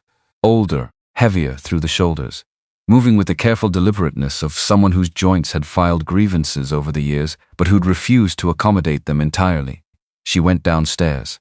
He was standing in the clearing looking at the lodge by the time she came out. Not the way Decker had looked at it. Differently. The way you looked at something you'd been thinking about for a long time when it finally turned out to be real. He was 68 maybe, gray hair, a face that had spent years outdoors and recorded all of them. His hands, when she saw them, were the hands of a man who had worked with them his whole life, like Arliss's hands, but differently marked. Arliss stood a few feet back. He had the expression of a man who had made a decision and was no longer sure it was the right one, but had passed the point where he could unmake it. The man in the clearing said, "Vera Calloway." Not a question. The same pattern as Arliss on that first Thursday. Her name stated as a fact before she'd confirmed it. She said, "You need to tell me who you are before this goes any further." He looked at her. He had green eyes. She had green eyes. She noticed this and set it aside and looked at the rest of his face to see if she was reading into things. She was not reading into things. He said, "Micah Calloway." The name entered the clearing and the clearing went quiet. Not literally. The wind was still in the trees. The spruce still moved. But something in the space between them went still, the way spaces went still when something irreversible had just been said. She looked at Arliss. Arliss looked at the ground. She said, "You knew he was coming." Arliss said, "He called me, day before yesterday. I told him to wait. He said he'd been waiting." She looked at Micah Calloway, at the green eyes and the wide shoulders and the face that had decades written into it, at the way he stood, not aggressive, not apologetic, just present, with the particular quality of a man who had rehearsed something many times, and then, when the moment arrived, found the rehearsal had abandoned him entirely. He had a document folder in his right hand. She noticed it. He noticed her noticing it. He said, "I have some paperwork," she said. "Of course you do." She went back inside. She heard him follow. She heard Arliss stay in the clearing. She was glad about that. Some conversations needed fewer witnesses. In the main room she stopped at the round table. Didn't sit. Stood with the table between them. He set the folder down. Didn't open it. Looked at her. She looked at him. He said, "I left when you were 2. She said, I know you know. I mean, that's where I have to start because there's nothing I can say before I say that. She waited, he said. I was 24. Margaret was sick, and I didn't know how sick yet, and I was afraid in the way that young men are afraid when they've committed to something larger than themselves, and can feel the weight of it. He looked at the fireplace. That's not an excuse. It's a fact. I want to be accurate. I was afraid, and I left, and I did the thing that people do when they can't figure out how to be what a situation needs them to be, she said. And the paperwork. He looked at the folder. I had some involvement in the early operation of this lodge. Financial contributions during the period I was here. I want to formalize some kind of acknowledgement of that. A partial interest, or compensation. He paused. I need you to understand I'm not here to take anything from you. She looked at him. You're here with a document folder telling me you have a claim on this property. I'm here because I needed to see it still standing, he said, and then he stopped. Because that sentence had come out before he could arrange it properly, before he could dress it in the legal language of partial interest and compensation. It sat in the air between them, unguarded. She said, That's two different reasons. He was quiet. She said, You either came to file a claim or you came to see it standing. Both might be true, but they're not the same reason. He set the folder to the side of the table, not opening it, not taking it back, just moving it slightly off-center. She said, I need you to leave. He looked at her. She said, Not permanently. I'm not telling you to go away forever. I'm telling you that I have a demolition notice and a 10-day window and a county application to put together, and I don't have the capacity right now to also do this. She gestured at the space between them, at everything the space between them contained. He picked up the folder. He nodded once. He walked to the door. He stopped with his hand on the frame and looked back at her. He said she used to say that when you were very small you'd fall asleep with your hand wrapped around her finger. She said it was the strongest thing she'd ever felt, like you already knew. He walked out. She stood in the main room and listened to 2 trucks start up and drive down the mountain. She stood there until she couldn't hear them anymore. Then she sat down on the hearth and put her face in her hands and stayed there for a while. Not crying. She was not crying. She was just being very still in the way that people were still when they needed the room to stop moving around them. After a while it did. She sat on the porch that evening when Arliss came back alone.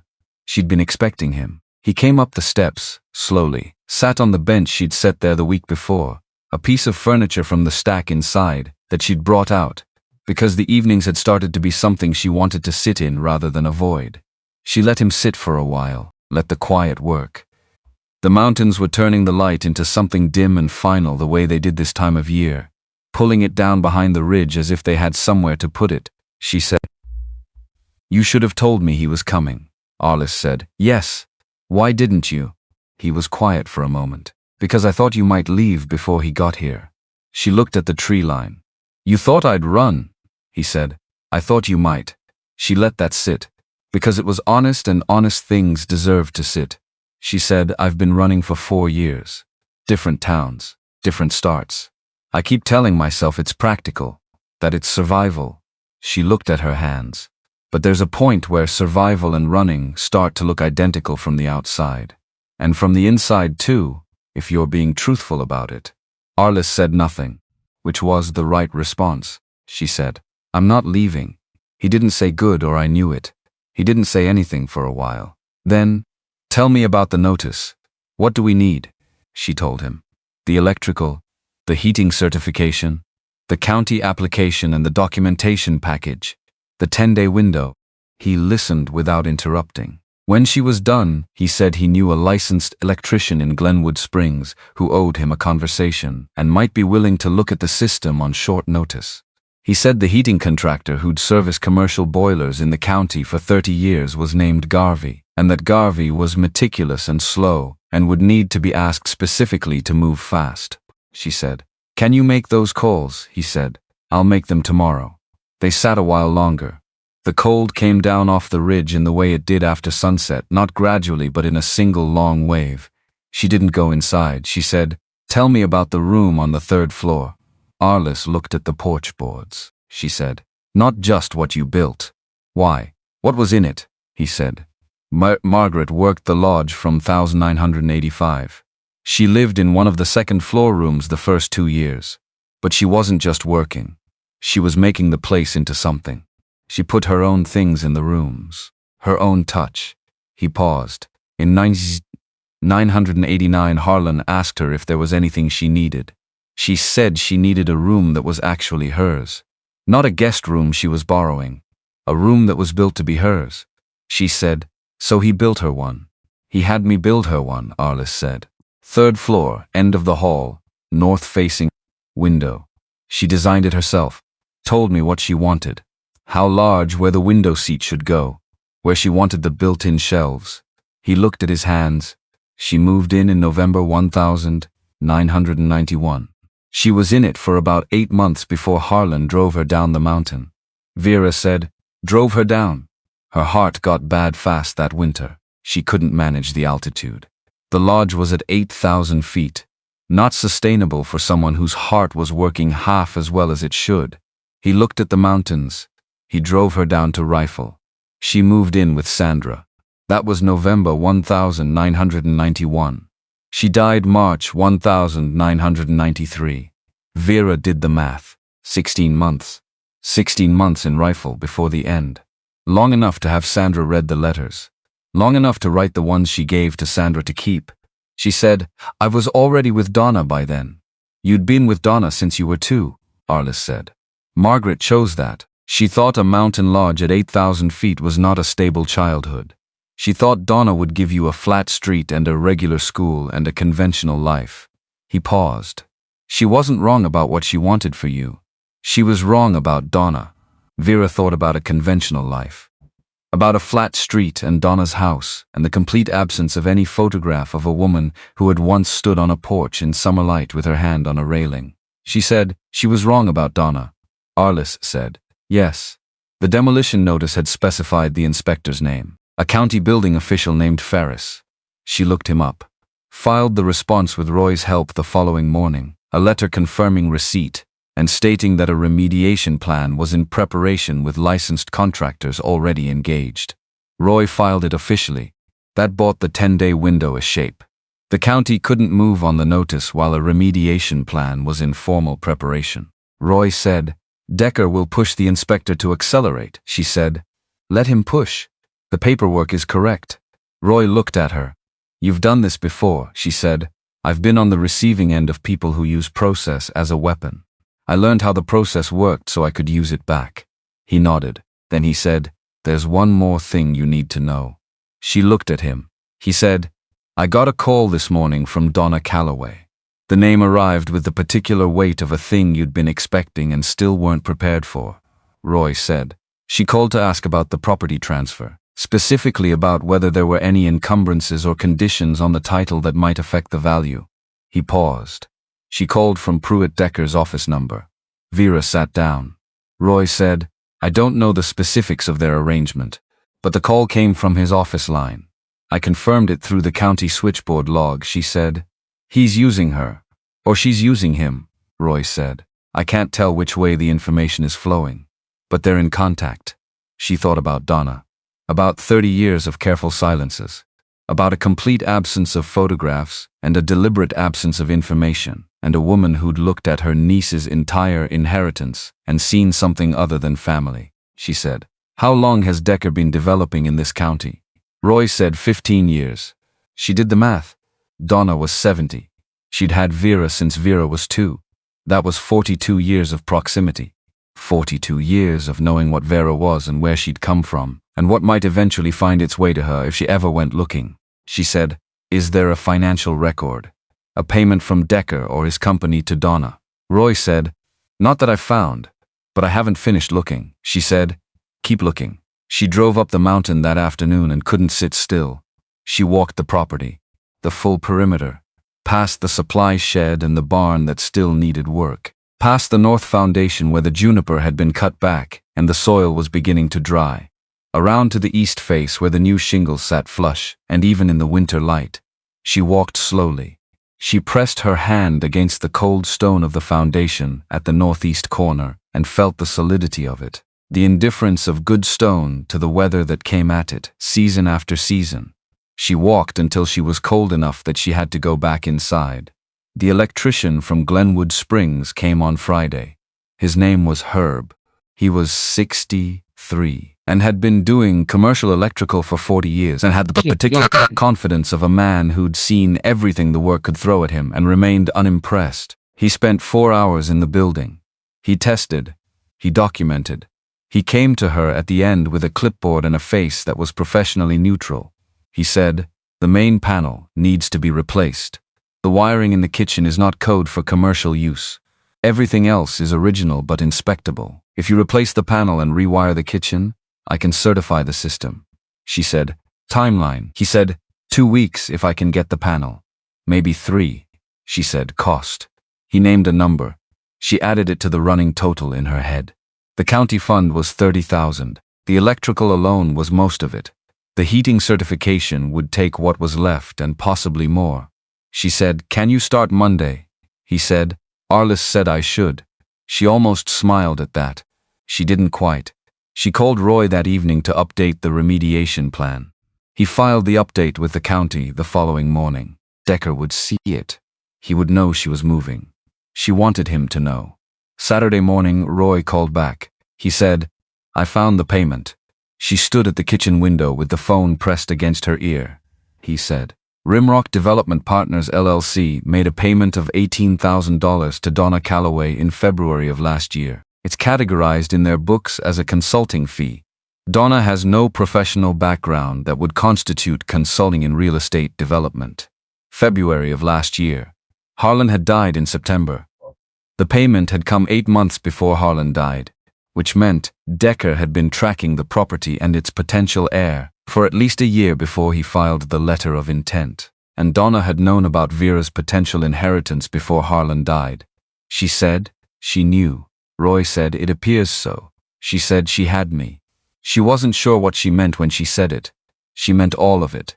She meant the years. The flat street, and the conventional life, and the deliberate nothing where a mother should have been. And underneath all that, a woman who had taken $18,000 to look in the other direction, while a lawyer positioned himself to buy a piece of property that belonged to the person she was supposed to be raising. Roy said, "Vera." She said, "I'm fine," he said. "I know. I just wanted to say your name before I said the next part." She appreciated that. She would not say so now, but she would remember it. He said, "The payment alone isn't necessarily illegal. Consulting fees are legal. The question is whether there was any agreement to actively prevent you from being notified of the estate. That would be a different matter," she said. "I understand." She drove to Garnet. She drove straight through. No stopping at Roy's office. No calling ahead. The drive was 40 minutes, and she spent it looking at the road, and not at her hands, and not at the mountains, and not at anything except the road. Donna's house was a house she'd grown up in. A single story on a block of similar houses. A yard that was kept without being loved. She knew every room from 40 years of living inside it, and then trying to get away from it, and then spending years not thinking about it. She knocked. Donna answered in the way people answered who hadn't been expecting you, but also weren't surprised you'd come. A particular combination. Not quite guilt, not quite defiance either. Something that occupied the space between the two. Vera walked in. Set her jacket on the chair by the door the way she'd set things on that chair since she was 12. Went to the kitchen table. Sat. Donna came in and sat across from her. Vera put a folded piece of paper on the table between them. It was Roy's summary of the payment. She'd asked him to email it to her, and she'd printed it at the gas station in Garnet, because the lodge didn't have a printer yet, she said. "Was there ever a single moment? Just one. Where you thought about telling me?" Donna looked at the paper. She didn't pick it up. She didn't have to. She knew what it contained in the way you knew things you'd done. She said, "He told me you'd just get hurt." Vera said, "Who?" Donna said, "Decker. He said the property was in terrible condition, and there was no money to restore it, and it would just put you in a worse situation than you were already in." Vera said, "He gave you $18,000 to agree with that assessment." Donna looked at the window, at the yard outside it, at the bird feeder that Ruthie Whitmore's kind of person would have kept full through December, and that Donna's kind of person had let go empty. She said, "I didn't think it would matter. I didn't think you'd ever find it on your own." I thought it would just be a piece of land that sat there. Vera said, and my mother's letters. Donna said, what? Vera said, Ruthie Whitmore had letters from my mother. Letters written for me. She told me she gave them to you first and you said you'd pass them on. The kitchen went very quiet. Donna said, that was a long time ago. Vera said, that's not an answer.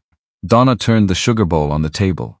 A slow rotation, the kind of thing hands did when the mind wasn't managing them properly. She said, I didn't want you living in the past. I thought if you had a clean start it would be better. Vera said, you thought, and Ruthie thought, and Harlan thought, and my mother thought.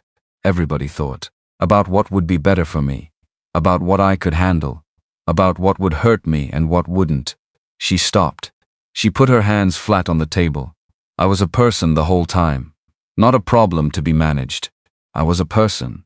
And I deserved to have the information that belonged to me. Donna looked at her hands. Vera stood up. She picked up her jacket from the chair by the door. She said, I'm not here to make a scene. I'm here because I needed to say that and look at you while I said it. She put the jacket on. I don't know what comes after this. I need some time to figure that out. She paused at the door. But I'm not leaving the lodge, Donna said. Vera. She said don't. She walked out. She drove back, up the mountain in the dark. The road was icy on the middle section and she took the turns carefully. By the time she reached the clearing, the lodge was dark against a sky full of stars. She got out of the truck and stood in the cold and looked up at it. 3 stories. The roof line straight against the star field. The stone chimneys against the dark. The windows dark but intact. She went inside and lit the propane heater and sat on the hearth and thought about Vera Calloway's folder on the round table. Still there, she hadn't moved it. She opened it. Inside was a legal memo, 2 pages. A claim of partial interest in the property based on financial contributions during the period 1981 to 1982. It was modest. The amount he was claiming had been contributed was modest. The legal standing for such a claim, after more than 40 years with no formal documentation, and a clear will that named her as sole beneficiary, was thin. She could tell that without being a lawyer. But that wasn't the part she kept coming back to. The part she kept coming back to was a handwritten note paper-clipped to the back of the memo. Not typed. Handwritten in the careful hand of someone who'd written it slowly. It said, I know this claim is weak. I'm not filing it. I just needed to put it on paper so I had a reason to come. I've been trying to find a reason that didn't require explaining everything. I couldn't. So this is what I came up with. I understand if you never want to see me again. But I wanted you to know the lodge still standing matters to someone else besides you. She read it 3 times. She set it on the round table next to the photograph. Next to the boxes from Ruthie and Sandra. Next to Harlan's letter. The hearth was warm at her back. The lodge was very quiet around her, in the way it had been quiet for 30 years. But it was a different quiet now, not held breath. Something else. The quiet of a place that had been waiting and was now very slowly beginning to stop waiting. She thought about what Harlan had written in his letter. About someone who knows what hard looks like and decided to show up anyway. She thought about all the people who had shown up to this place over the years. Who had built things and kept things and written things and held things for someone they might never get to hand them to. She sat on the hearth and let the heater work against the cold, and outside the mountains were as patient as they had always been, and the stars above the ridge did not move. The county meeting was on a Thursday. Roy had told her the board convened the 2nd Thursday of every month at the municipal building in Glenwood Springs. He'd also told her that Pruitt Decker had requested the demolition notice be elevated from administrative review to a full board hearing, which was his right, and also his mistake. Administrative review gave him a quiet channel. A board hearing gave her a room. She drove down the mountain the night before. Same motel, same thin curtains, same parking lot light coming through no matter what angle she tilted the blinds.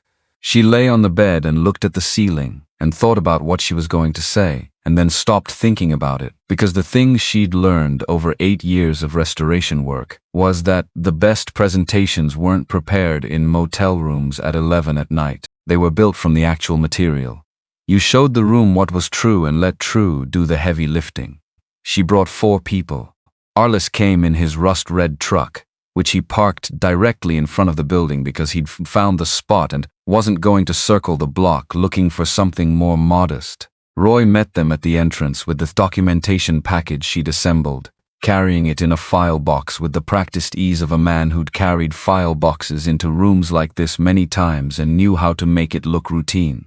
Ruthie drove up from Garnet in her own car. Sandra came last, in sensible shoes and a blue cardigan that was wrong for the December temperature, and exactly right for a room full of county officials who made decisions partly based on who looked like someone they recognized.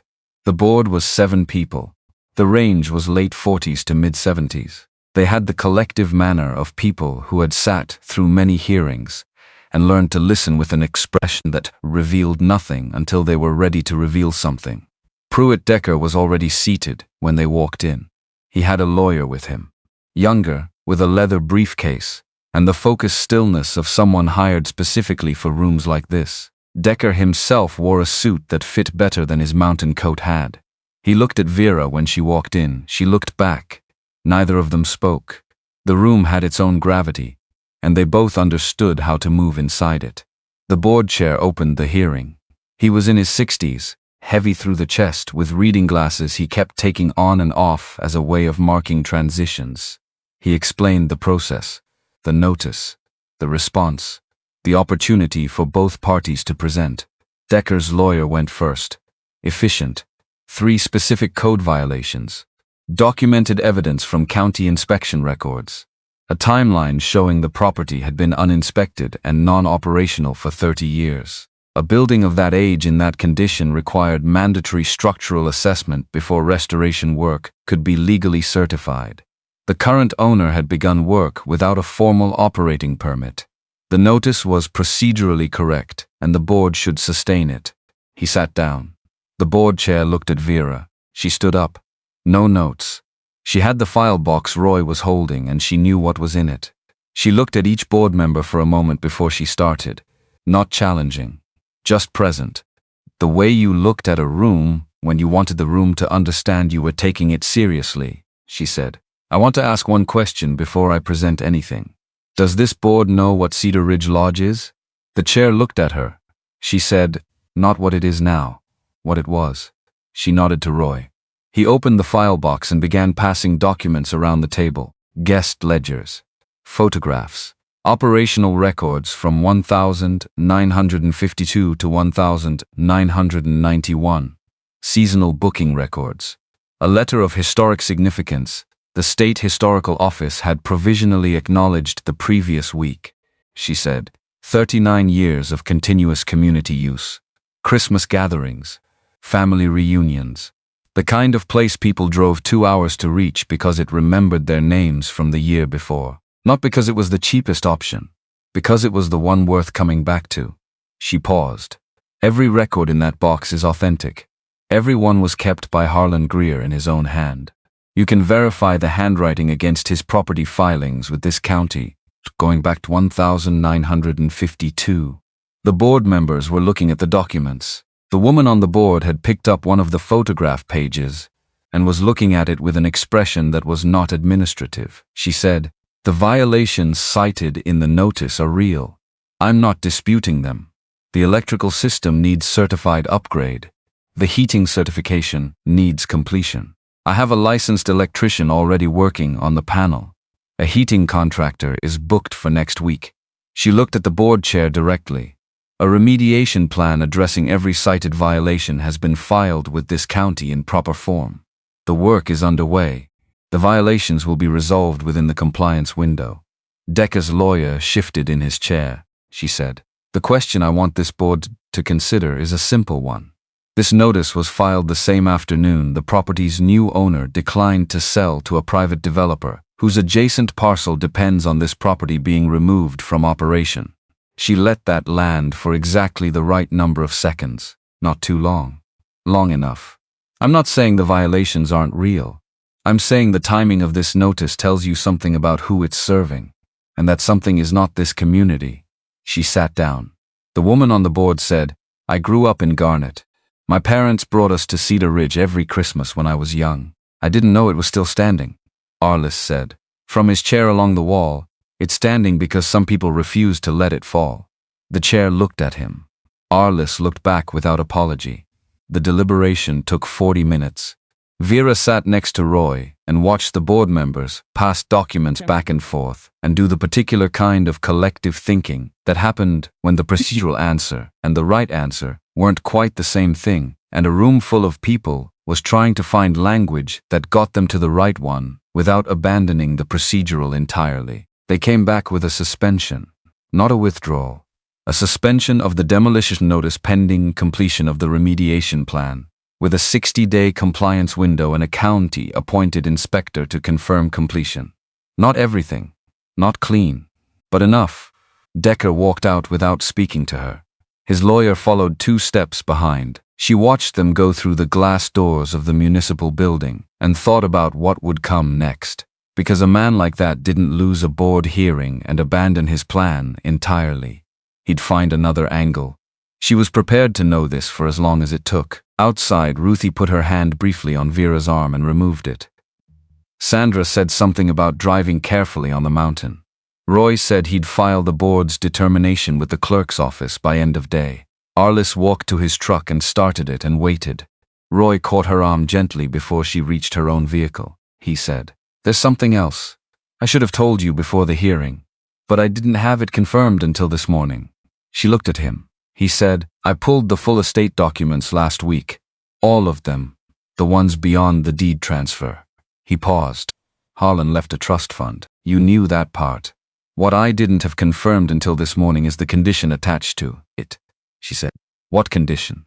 He said. "To activate the trust, the beneficiary must be in continuous physical residence at the property for 60 days, from the date of first documented access." He looked at her steadily. "Your first documented access was the day you signed for the key at the law firm. That date is on record." She counted backward. She didn't do it out loud. She did it in her chest, the way you did math that mattered. First access. The date on the law firm paperwork, 53 days ago. She had 7 days left. Roy said, "Decker knew about the condition. It's in the public estate filing, which he would have reviewed when he filed his letter of intent. He knew that if the property was vacated, even temporarily, the 60-day clock reset. He let that sit. The demolition notice required the property to be vacated during mandatory structural assessment. If the board had sustained it, you would have had to leave. The clock would have reset, you'd have lost the trust." She stood in the parking lot of the Glenwood Springs Municipal Building in December cold and felt the full weight of what she'd just been told arrive in sequence. Decker hadn't filed the demolition notice because of the code violations. He'd filed it because he knew the exact number on her clock. He'd known before she did. He'd moved on a Tuesday because Tuesday gave him the best angle on a Thursday board hearing, and he'd calculated that a woman who'd been on the property for 46 days at the time of filing would be too close to the finish line to walk away and too far from it to feel safe, she said. "How much is in the trust?" Roy said, $340,000. She said nothing for a moment. Then, restricted use. Roy said property restoration and operational development of Cedar Ridge Lodge. Harlan was specific. She looked at the mountains above the town, at the ridge running west to east against the gray December sky, at the road she'd driven down last night and would drive back up today. 7 days. She said, "Thank you for finding it." Roy said, "Don't thank me. Just go back up there." She drove up the mountain. Herb the electrician was there when she arrived. He'd been at it since 8. The new panel was fully operational. He was running the final kitchen circuit, moving with the methodical patience of a man who understood that this part of the work didn't reward hurrying. He looked up when she came in and she told him the board had suspended the notice. He nodded once and went back to his wire. She spent an hour going through what remained on the remediation list. Checked the boiler staging Arliss had prepped for Garvey's inspection next week. Checked the county documentation Roy would file tomorrow. Everything in sequence. Everything moving. By mid-afternoon, the light was dropping the way it dropped in December at elevation, fast and without ceremony. She made coffee on the camp stove and took it to the office and sat at Harlan's desk. The ledgers were on the shelf in their complete run, 1952 through 1991. She'd read most of them by now. She knew Harlan's handwriting the way you knew handwriting, when you'd spent hours inside it, the tight print, the deliberate spacing, the marginal notes where the formal record had been insufficient for what he needed to say. She pulled the last ledger, the one from 1991 that ended in October. She'd read the last entries before. She'd stopped at the final line. Lodge closed for the season, indefinitely. This time she turned past it. 2 blank pages. She'd seen those before too. She'd assumed they were blank. She held the ledger closer to the lamp. The 3rd page wasn't blank. The writing was lighter than the rest. The same hand but pressed differently. Like a man writing something he wasn't sure he was going to keep. It was a list. Cedar Ridge Lodge. Operational expenses. Annual maintenance account. Running from 2005 to 2022. Each year had 2 entries. The first was the county property tax figure. The second was the fire insurance premium on the structure. And beside each pair of numbers, a notation. Not Harlan's usual shorthand. Full words. Contribution received. M. Calloway, Colorado Springs. She read it 3 times before she put the ledger down. Then she picked it up and read it again, 2007. Every year without gap, without variation in format. The same notation, the same source. 17 consecutive entries ending in 2022, the year before Harlan died. Micah Calloway had paid the property taxes and the fire insurance on Cedar Ridge Lodge for 17 years.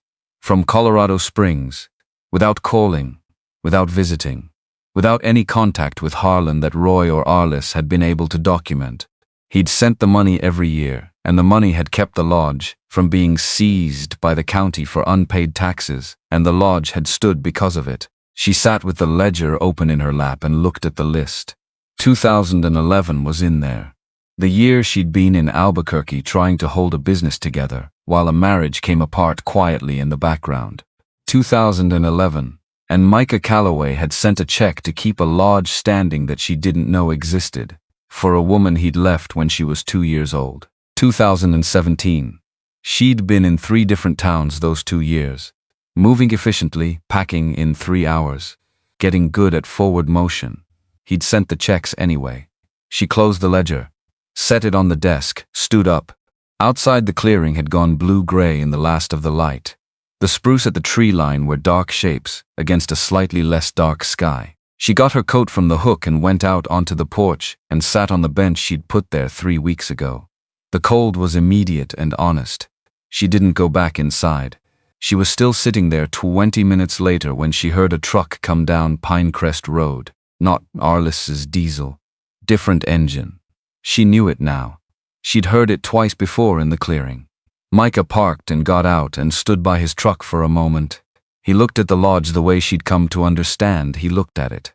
Not with ownership, with something closer to relief. The specific relief of a thing that has been worried about from a distance for a long time and has turned out, against reasonable expectation, to still be standing. He walked to the porch steps, looked up at her. She said, "I found the ledger." He went still. She said, "The last one. The pages after October 1991. He stood at the bottom of the steps with his hat in both hands, not moving, not speaking, waiting for whatever came next with the patience of a man who had learned that waiting was the only thing he'd earned the right to do. She said, 17 years. He said, yes. She said, from 2005. He said, I found out in 2004 that the county was about to move on the property for unpaid taxes. A land notice in the public record. I was living in Colorado Springs by then. He paused. I called the county assessor's office, anonymous, just to understand what was owed. She said, and you paid it. He said, I paid it. She said, why? 2005. Why not 1993 when my mother died? Why not 1994? He looked at his hat. Because in 1993, I was still the person who'd left.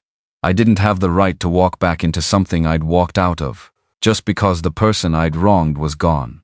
He looked up. In 2004, I saw the notice, and I understood that if I didn't do something, the physical place would be gone too. And I couldn't let that happen. She said, You could have come back. You could have called Harlan. He said, I know. She said, you chose to send money instead of yourself. He said, yes. She said, why? He was quiet long enough that the wind moved through the spruce and settled and moved again. He said, because showing up would have required me to explain myself to Harlan, and I didn't have an explanation that was good enough. Sending the money didn't require an explanation. It just required a check and a post office. He looked at the porch boards. I know what that sounds like, she said. It sounds like a man who found the one thing he could do that didn't cost him a conversation. He said, yes, that's what it sounds like because that's what it was. She looked at him for a long time. At the green eyes and the wide shoulders and the face that had 68 years written into it in a way that didn't flatter or condemn, just recorded. She thought about Donna's kitchen and the question she'd asked and the silence she'd driven away from. She thought about the boardroom today and the woman who'd remembered Christmas at Cedar Ridge. She thought about Harlan's letter and the tight print and the word hope used carefully, like a limited resource. She thought about what her mother had written, about choosing, about still being here, still choosing. She said, sit down. He looked at the bench. He sat. She didn't move away. She stayed in her half of the bench and he stayed in his, and the space between them was cold, and neither of them tried to warm it artificially. After a while she said, tell me something about her. Not what she was like at the lodge. Not the professional version. She looked at the tree line. Something small. Something nobody would have written down. He turned his hat once in his hands. The gesture she'd started to recognize. What his hands did when his mind was somewhere difficult, he said. She laughed before things were funny. Like she could see the punchline coming from 3 steps away and couldn't wait for the room to catch up. He paused. She was never cold. Not physically. It could be 15 degrees and she'd be outside without a coat. Because she said the cold was honest, and she respected that. Vera said nothing, he said. She used to leave notes for herself on the windowsill. Things she was going to do. Reminders. And she'd do everything on the list and then leave the notes there anyway. I asked her once why she didn't throw them away. He stopped. She said, what did she say? He said. She said throwing them away felt like breaking a promise to the version of herself who'd written them. Vera looked at her hands on her knees, at the shape of them in the cold. She said, I sew up pockets instead of replacing jackets. He looked at her. She said, it's not the same thing, but it's something like it. The way she thought about keeping things. Something moved through his face that had no clean name. It wasn't grief, and it wasn't relief, and it wasn't joy. It was all 3 of them pressing through the same narrow channel at the same time. And the result was an expression she'd never quite seen on anyone before. He said, she would have liked you. She said, I know. Then she said, I'm not ready to forgive you. I want to be honest about that. Not yet, he said. I know, she said. But I've been thinking about what forgiveness actually is. Whether it's something you give to the person who hurt you or something you do for yourself. She looked at the ridge, at the dark line of it against the sky. I'm still working that out, he said. Take the time. She said, the thing I keep coming back to is the checks. 17 years of checks to a county assessor's office with no name attached. She paused. That's not nothing, he said. It's not enough either. She said, no, it's not enough. But it's not nothing. She looked at him directly. And not nothing is where you have to start. He nodded. Just once. The nod of a man receiving something he hadn't expected to receive and was careful not to break by handling it wrong. They sat on the porch a while longer. The cold came down off the ridge in its long evening wave, total and indifferent. She didn't go inside. He didn't suggest it. After a while she said, the lodge will be open by summer. Limited, 6 rooms maximum first season, he said. Arliss told me. She said, the original plumbing runs. I need someone who knows where the lines go. The junctions that aren't on any drawing. He looked at her. She said, you helped install them. He said, some of them. 1,981 and 1,982. She said, Colorado Springs is 3 hours, he said. I know where Colorado Springs is, she said. That wasn't a no. He said no, it wasn't. He stood eventually, put his hat on, looked at the lodge one more time, at the lit windows. The electric light Herb had connected last week, the first real light in those windows in 30 years. at the line of the roof against the star field, straight and level, and refusing to apologize for itself. He said, "She would have wanted to see this." Vera said, "I know." He walked to his truck. The engine started. The headlights swept the clearing once and then turned down Pinecrest Road and diminished and were gone. She sat on the porch alone. The stars were doing what they did at 8,000 feet in December. Not like stars anywhere else. More like a decision the sky had made about how much light the dark could hold. She went inside after a while. Not because the cold had beaten her, because she had somewhere to be. She climbed to the 3rd floor. She'd been carrying Arliss's key for 2 weeks. She'd had reasons not to use it that were real reasons, and also, underneath the real reasons, something else. The version of herself that would stand in that room was different from the version that had driven up Pinecrest Road with $94 and an eviction notice. She'd needed to close the distance between those two versions before she opened that door. She unlocked it. The hinges moved quietly. Arliss had oiled them at some point. Of course he had. The room was small. North-facing window, exactly where she would have put it. A window seat with storage beneath. Built-in shelves along the east wall. A bed frame, simple wood mattress long since gone. The shelves empty. The window seat empty. But the room had a quality she felt before she understood it. The specific weight of a space that had been loved in rather than merely occupied. There was a difference, and she'd spent enough time in buildings to know when she was standing in it. The walls were a color she would have called soft sage if she were writing it down. Faded to something close to gray now. But underneath the fade, the original intention was still legible. Someone had stood with paint chips in her hand and chosen this deliberately. She sat in the window seat. The north view from up here was the full line of the ridge, running east to west across the dark sky. In summer it would be green against blue. Right now it was shape against shape, dark against dark, the mountains asserting themselves through the absence of light. Margaret had looked at this. She had sat in this exact seat and looked at this ridge. In 9,991. In whatever season was the last one before Harlan drove her down the mountain and she never came back. Vera put her hand flat on the wood beside her. Cold. She kept it there.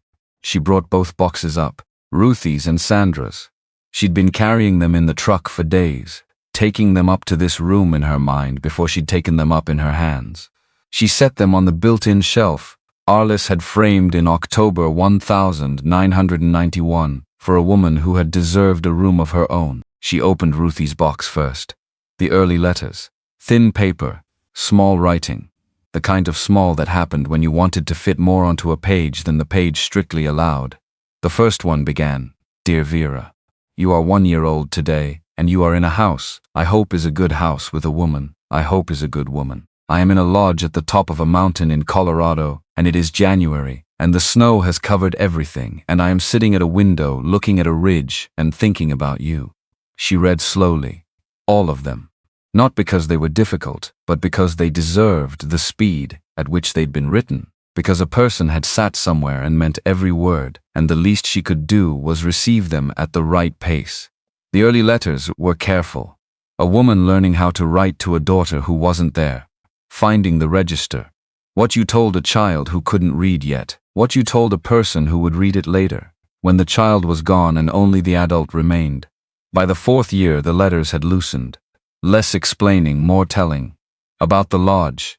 About Harlan's silences and his capacity for building things that outlasted him. About the mountains in different seasons. About a hawk she'd watched from the north window 3 mornings running.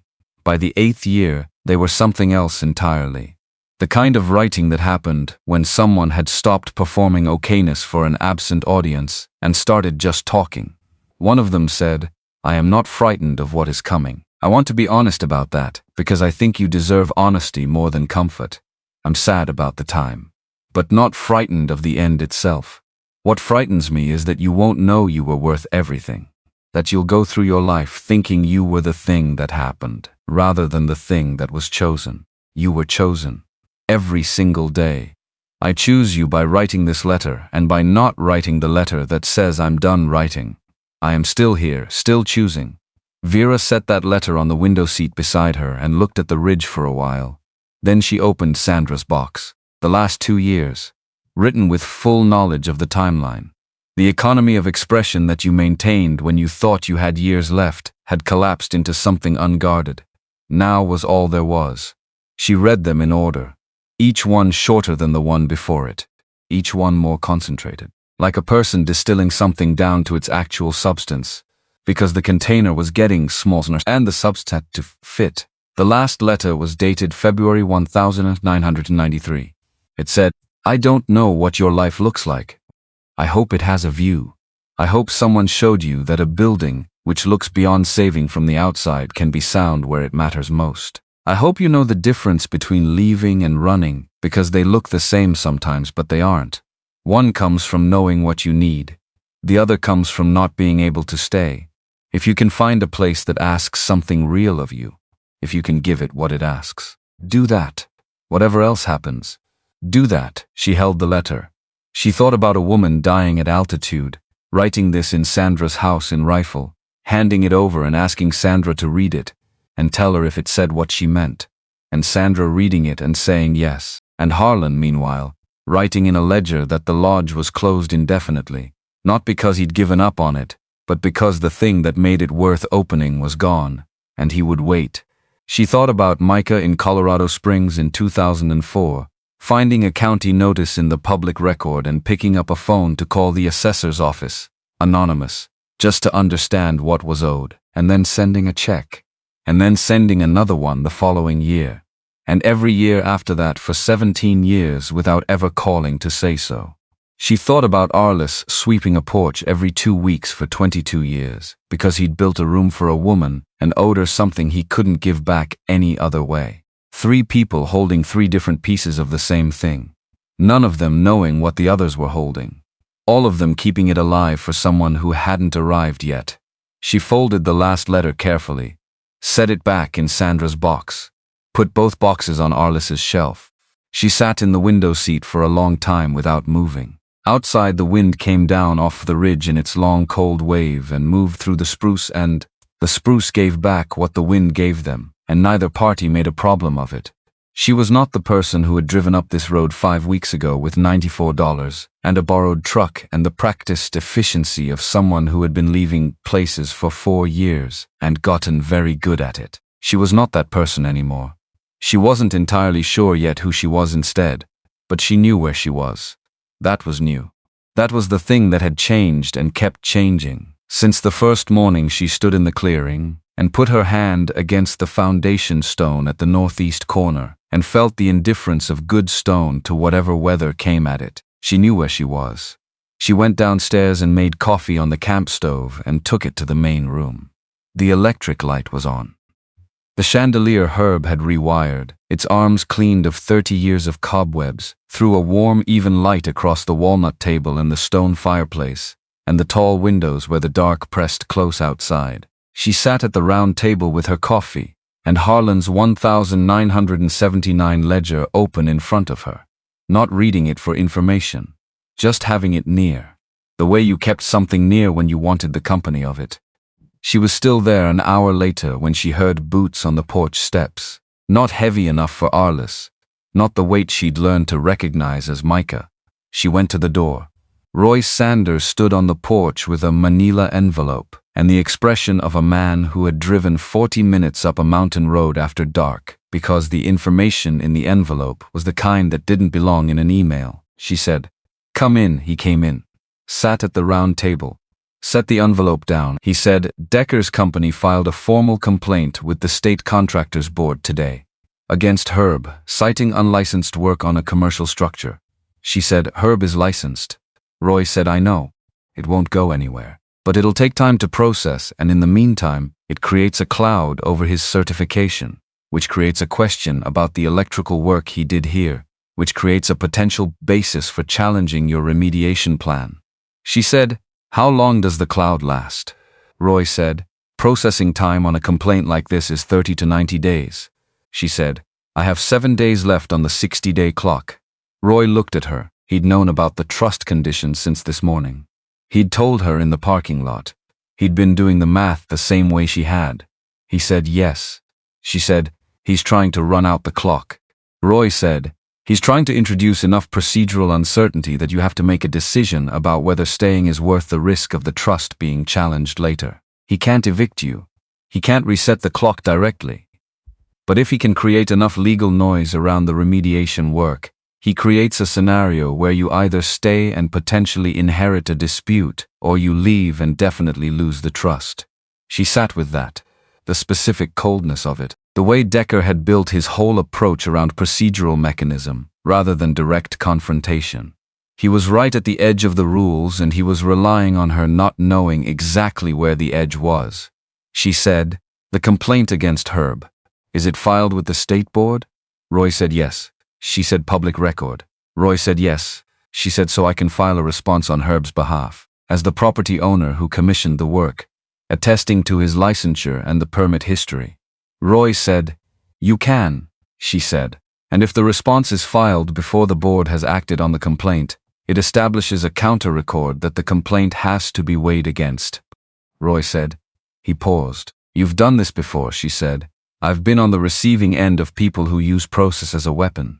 I learned how the process worked so I could use it the same direction." He looked at her, that expression again. Not quite a smile. Something more considered than a smile. He said, "I'll draft the response tonight. I can have it filed by 9 tomorrow morning." She said, "I'll need to sign it." He said, "I'll bring it up on my way in." He stood, picked up the envelope, handed it to her. She said, "What's in here?" He said, "Herb's full licensure documentation and the permit history for all work done at this property since you took possession. Everything you'll need for the response." He paused at the door. "I pulled it this afternoon, before Decker filed the complaint." She looked at the envelope, at Roy, at the deliberate timing of what he'd done. She said, "You knew he'd do something like this." Roy said, "I know how he operates. Right at the edge of what's legal, relying on the other person not knowing where the edge is." He opened the door. "You know where the edge is." He drove down the mountain. She sat at the table with the envelope and her coffee, and the 1979 ledger open in the lamplight. 7 days. She thought about that, about what 7 days meant and didn't mean. The trust fund was real, and 340,000 was real, and the difference between having it and not having it was the difference between being able to open this lodge in summer and not being able to. She understood this clearly. But she also understood something else, something that had arrived in the course of an evening that had included a board hearing and a conversation, on the porch and a north-facing room, and letters written on thin paper by a woman who hadn't stopped choosing. She was not leaving, not for Decker's complaint, not for the cloud over Herb's certification, not for any procedural mechanism a careful man could construct in the days remaining. She was not leaving because leaving wasn't who she was anymore. Because she'd been that person and she knew what it felt like, and it felt like motion without direction, and she was done with that particular feeling. She was staying because the bones were right, and she knew how to read bones. Because Harlan had kept these ledgers, and Arliss had swept this porch, and Micah had sent these checks, and Margaret had written these letters, and all of it had been pointed at this, at someone showing up who could see what was actually there and give it what it actually needed. She was that person. She was here. The math was simple. She drank her coffee. She opened the envelope Roy had left and went through the licensure documentation methodically, page by page, the way she went through everything now, because this was the work, and the work was what she had. Outside, the night was doing what December nights did at elevation, pressing down, total and cold and full of stars above the tree line, where the ridge held its ancient position against the sky. She worked until midnight. Then she turned off the light in the main room and climbed the stairs to the second-floor room she'd been sleeping in since the second week, the one with the east-facing window and the repaired sash that let in cold light every morning without asking permission. She lay in the sleeping bag on the floor and looked at the ceiling. She thought about Roy's response being filed at 9 tomorrow, about Garvey arriving Tuesday for the heating inspection, about Herb's final kitchen circuit completing by Thursday, about the grant application going in on January 15th, which was now 3 weeks away, which was enough time to do it properly if she started tomorrow. 7 days. She closed her eyes. She was asleep before she'd finished deciding to be. In the morning she got up before the light and went downstairs and filled the kettle from the tap. The water ran clear immediately, the way it had been running since the second week. No complaint, no hesitation. A thing doing what it was built to do because she'd opened it up and found what was broken and fixed it. She put the kettle on the burner. While it heated, she stood at the kitchen window, cleaned through. Not a rough circle anymore, the whole pane, because she'd done the rest of it 3 weeks ago and it had been worth doing.